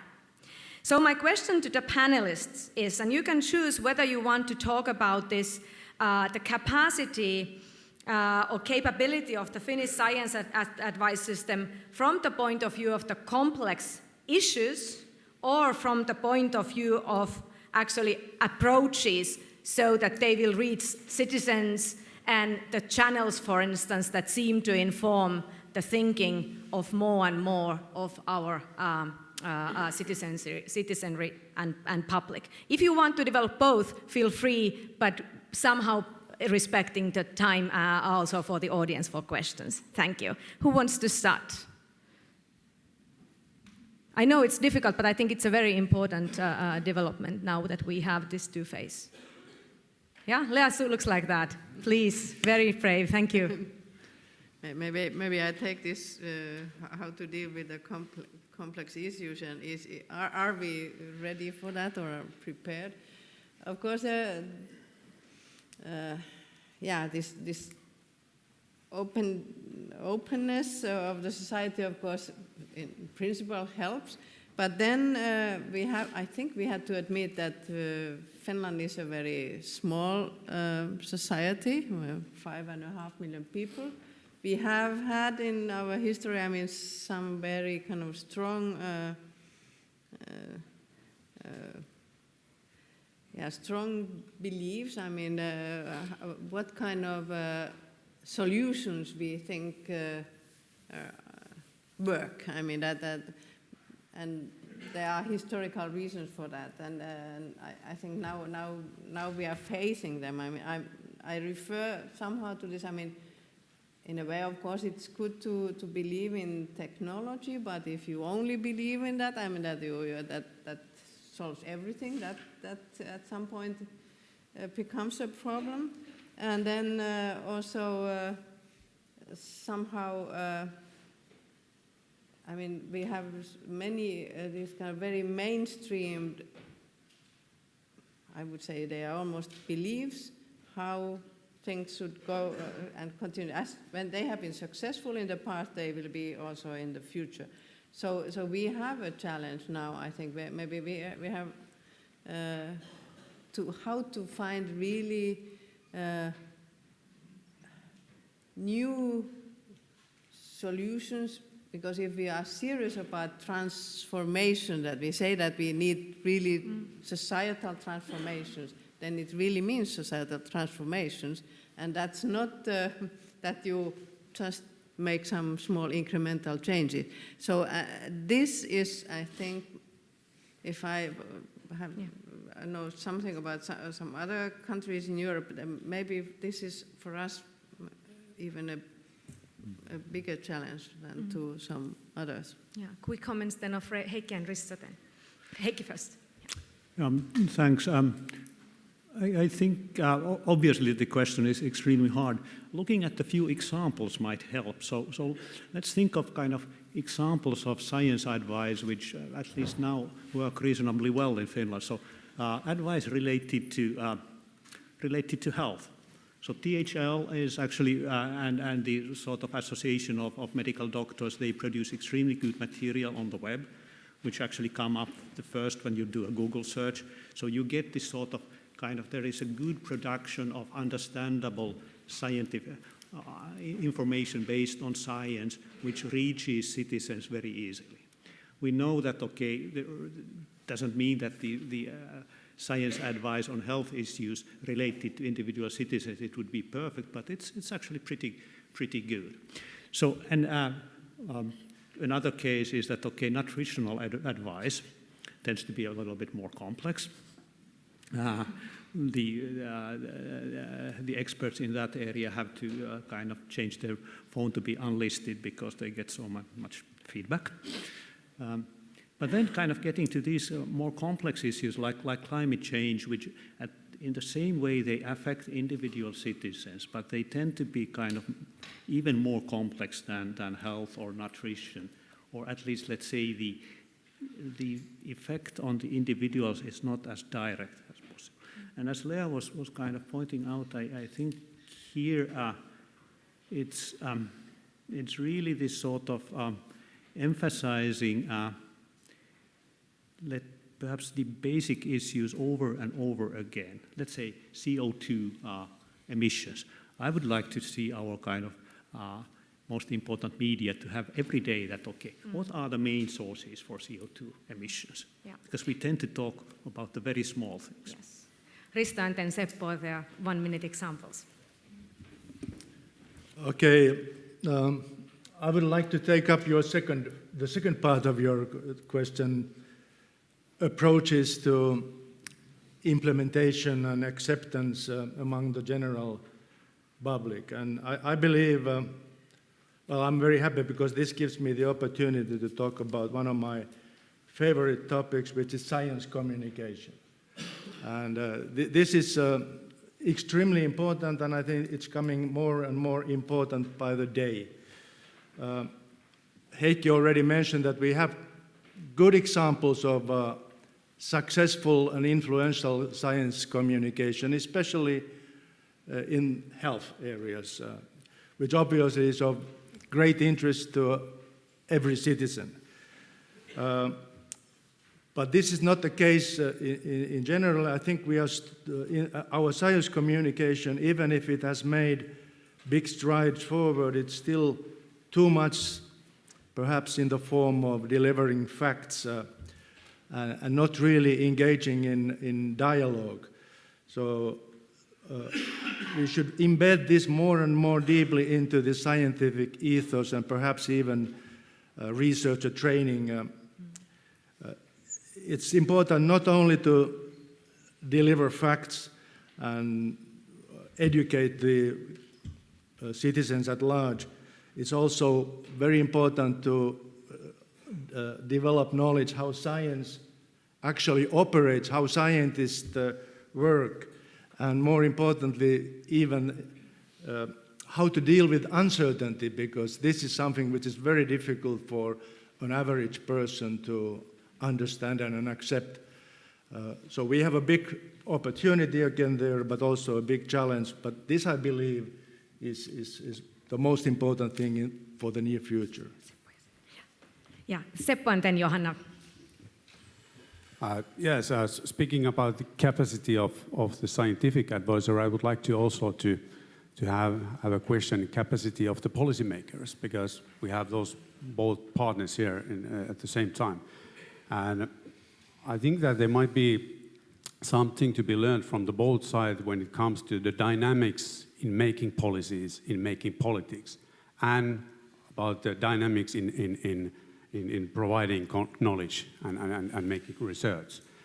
And also in these days of increasing complexity, so we are pretty used to discuss about the increasing uncertainty. And our approach is very often, being right approach. Based on that, we need to collect more data. We need to have more analysis based on that data. And very often after this exercise, we think that, okay, we're still confused, but perhaps a bit on the higher level.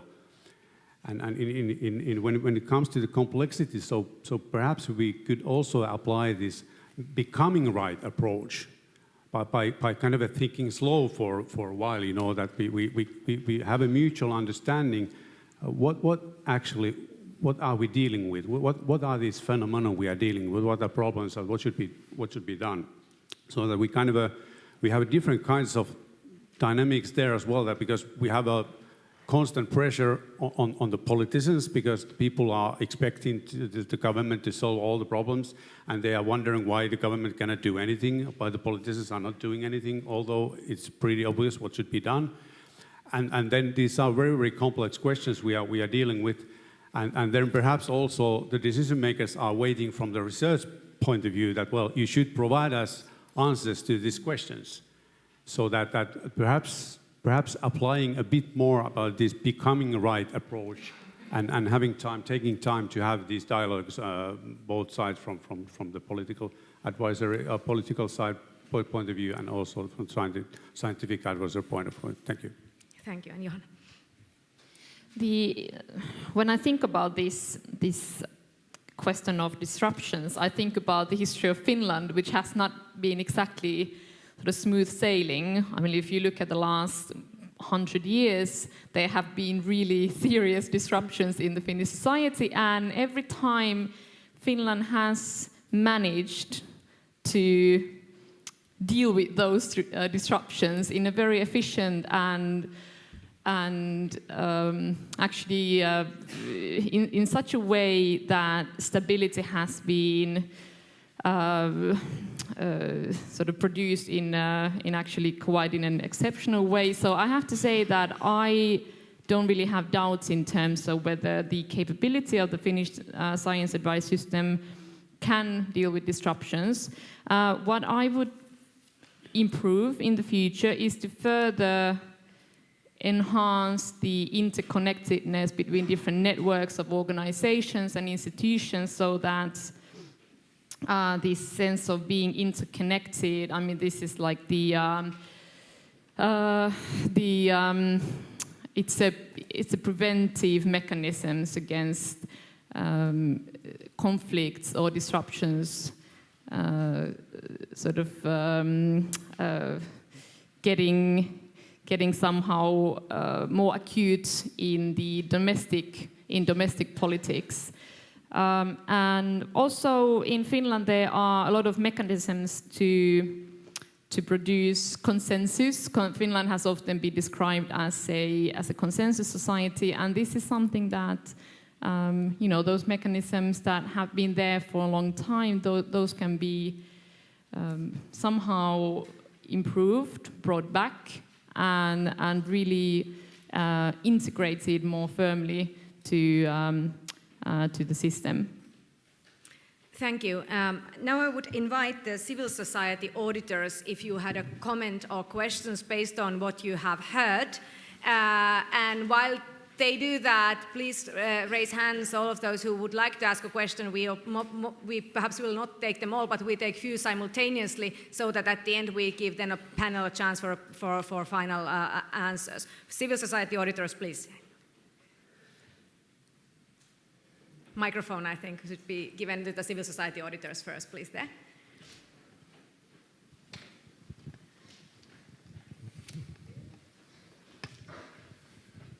Okay, thank you very much. We have had a very lively chat discussion in the meanwhile. So I think that we are very pleased to hear all of your comments. And just some points maybe that I could pick up. We've been talking quite a lot of participation and engagement of both citizens and civil servants and also politicians, but I think that we are all now also interested in, and what Määttä there mentioned as well, maybe some others also, that engagement of politicians might be one of the key questions as well when building new instruments, because politicians are in the end of making the decisions, and then if they are not well aware of the whole knowledge building process and procedures, and so they're we really might lack something. And I don't think that nowadays, at least in Finland, politicians don't that often meet researchers. They meet many other people, but researchers mainly maybe only in the very formal hearings, where there is not that much space for dialogue. So maybe that is one point that I could pick up. But okay. Would you like to add something? Okay. And I have seen 2 hands raised here, 1 and 2, and a third one. And please, make notes in the panelists, so then you get a closing remark, each of you. Please present yourself before you speak. Hi, I'm Thomas Susi from the Young Academy of Europe. I did my studies at Aalto. I'm a native Finn, but since I'm now 6 years abroad, I can afford to be a bit blunt and maybe provocative. There is one political party in Finland that engages in anti-scientific and even post-truth policies, and based on the latest poll numbers, they may well be in government after the next elections. And how can we ensure that the science policy ecosystem is robust if the policymakers in the future are not interested in scientific advice? Thank you. And then we take the next one, 2 rows back. Well, I just actually wanted If you can to... also present yourself. Yeah, I'm Elizabeth Teller, and I've had the privilege to work both in the European Commission and in the Academy of Finland. I just want to make two remarks. One is that I'm very pleased that Risto Nieminen took up the question of science communication, because I think that's one of the key. You have to have the audience sort of being aware of what's going on and raise the interest of science. Already we've done this for a long time in Finland. We started the Tiedelehti 40 years ago with strong involvement of the Academy of Finland, but also the academies. And it's actually having its 40th birthday today, which I think is a reason that you don't have the media here. Unfortunately, these are overlapping. The second point is that I think there's also a long tradition of giving science advice. Already a long time ago, for example, the Academy of Finland was supporting medical doctors, in panels of medical doctors agreeing on what would be the best way of treating certain diseases. And I think the Academy of Finland was also starting one of the first climate change programs in Europe in the early 90s. But I'm so pleased to hear how much these mechanisms have now improved. And there again, I think it's important to involve the politicians. I think the Strategic Research Council, for example, is a very good thing. But somehow one should have the administrators, or perhaps even politicians, if they have time, involved as a kind of reference group, so that they would see the reports while they're developing. Because if you come with a ready report to a busy politician or a high official in the ministry, you don't get them to read. They say thank you very much and put the report on the shelf. But if you're involved and you can somehow feel that you can provide some input and perhaps get some specific questions answered. Meanwhile, I think that makes people follow the research all the time. So it's important to get this interaction all the way. Thank you. And the third one.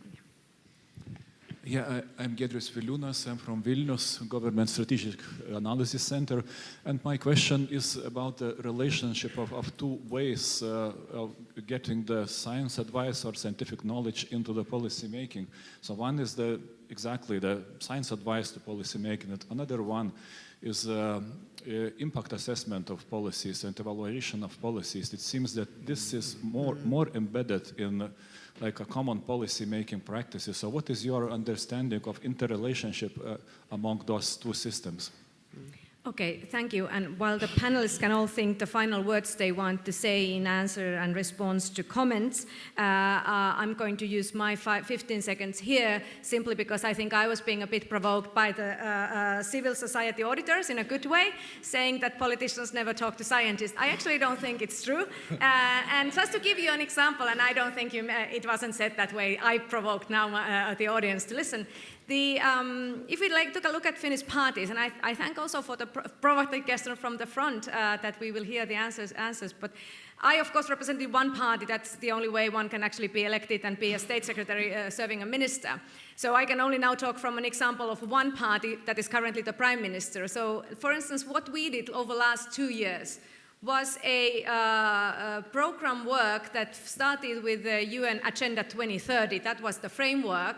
And then that was divided into several thematic groups led by members of the parliament or party members. We listened to researchers, had I think 2 major conferences, and based on that developed the party's program, with which it then went to elections and to negotiate the government's program. Then there are of course many other issues that inform government's program too than that work, which are political debates and so on. But I believe this type of practices actually do exist quite a lot in Finnish politics. But these issues of timing, how for instance the government administration is being informed so that there is the similar information inside the political system, i.e. parties, and for instance the political administration may become a key question, because a decision maker makes actually decisions based on the administration's proposals. And unless the administration is informed, the political decision maker actually research, because think about if the politician brought the research in, that would be considered totally inappropriate, because then you would actually choose one particular research as a political decision maker instead of sort of trusting your government's administrators. But now I think we can take fairly from the start from Seppo and go onwards the entire panel and hear your final comments. Thank you very much. Yeah, thank you, Pilvi. Referring to the first question, which was raised actually about the fake news and you know, the increasing, popularity in these pollet polls which are made. I think this is also kind of a joint challenge to the research community and also the let's say the policymakers community. How could we improve our capacity to to frame these individual policy actions which will be communicated to the people, to learn to frame them to the kind of a bigger picture in a sense. Provide, let's say, the context for the people to understand these individual policy actions that have been taken or have been decided in the broader context, and do it by using perhaps more narratives in a sense, so that which are understandable, because the language itself is pretty difficult also, not only people but also the specialists at some point. So I think this might be something that we could consider together, that how could we better, frame the, let's say, the individual very specified policy actions that might be taken when we communicate with public, because nowadays the content is about 50% and the communication is the other 50%. Thank you. Thank you. Johanna. I have to actually comment on what Pilvi you just said about including academics in the policy process. There's a recent research done on the decline, and the result is that there's been a rapid decline in the number of academic experts in the working groups of ministries. So in the last decade, this is actually the trend, and what it seems is that they have been replaced by different consultants, and this is something that is really should be discussed more in Finland, like what is happening to our knowledge transfer. Is it that consultancy firms are actually taking in the knowledge and it's been taken to a place that is not transparent, that is not actually accessible, and what does that do to the sustainability of knowledge and the sort of kind of tradition of passing knowledge through different generations and so on. So this is a really an important question. I just want to quickly comment on the first question, because obviously this is something that I think about daily as a political scientist. What would happen if in the next general elections the current poll leader, which is the Finns party in Finland, what happens if they win the election? In Finland, we can say that there's a coalition government tradition, which means that even if the biggest party gained 20% of the vote or 23%, which is currently the poll, this is something that will be actually quite high in the current climate. It still means it's a minority player in terms of the whole political landscape. So coalition government is actually one answer to that, and the other one is strong institutions. This is something that this discussion has been taking place in the US, whether the institutions can actually deal with someone like Trump, and this is something still out in the open. Can it? But this is there are checks and balances in place to prevent any sort of in the Finnish tradition. So yeah. Yeah, thank you. I think we give to Lea. And for the working groups, I think that's something that government listens, and we have to take forward, because that's exactly what ministries actually do. It's not that a minister would decide the working group. It's very typically the government administration that does that. So that advice should go to that level exactly. Lea, please. Okay. I wanted to just pick up a couple of things. I mean, regarding true Finns, I think maybe we should learn something from UK. I mean, how is it possible that such a good science advice system, and still it's going like it is. I mean, in a way, honestly, I mean, to learn from failures, I mean, that is also something. I mean, it's, yeah, okay. But then regarding the interaction early on when we start doing research, I think in that sense the strategic research council or this instrument has really changed quite a lot, and because that's a kind of a prerequisite of all the project, that they really involve different stakeholders, maybe that's the word. Already when I think detailed formulation of the questions, and then it continues throughout the whole project. I think that's really the way how it should be, not only under the strategic research, but elsewhere as well. And then the third point, I mean, this impact assessment issue is really something I think this is somehow one of the key aspects. It's both ex ante and ex post, and particularly, I mean, the scientists, I mean, it's not maybe so much about the recommendations, but to evaluate different options. I mean, particularly when it's ex ante, that really the politicians would understand or be more aware of what if they decide this, what happens then, and then it has to be comprehensive, so it cannot be that you only take one specific section of the consequences, but this is, I think, this is certainly a challenge to all of us, but I think this still has to be done. Okay, thanks, Thomas, for the for the question, which I also want to dwell on very briefly. So, how could we avoid this horror story that you describe? And obviously, that brings us back to engagement and the dialogue and the communication, which I already mentioned. But in a way, I see this as a real threat, not only for Finland and for this particular party that was mentioned. I think the real danger is for all of us and Europe-wide, perhaps even wider, is that the scientific machine is seen as an elitistic movement. And if that happens and we lose the support of the society at large, the consequences can be dire.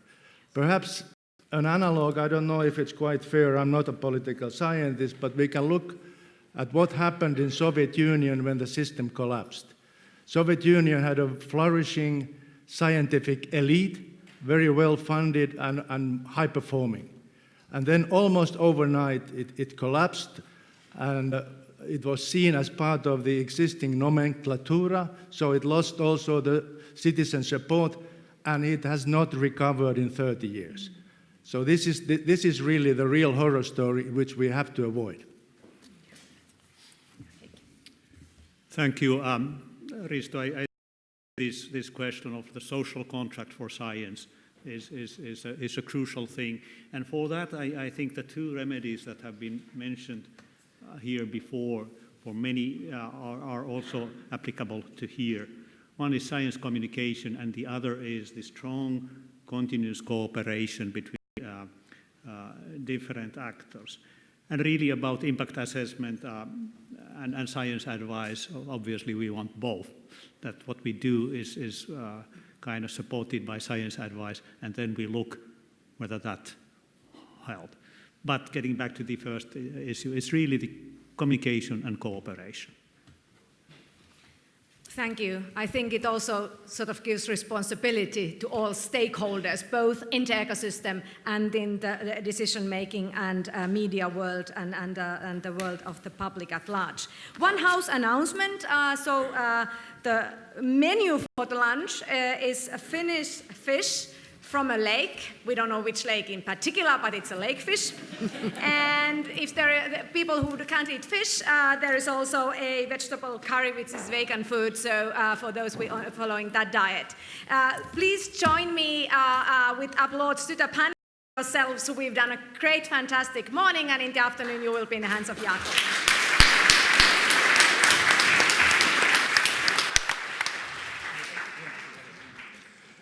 Thank you very much for the panels, and thank you very much for the audience for the first session. Here, it's lunch break now. Bon appetit, and there you see workshops. And we'll be back after the workshops here to do voting and send our message then to the Finnish government and the Commission. Thank you.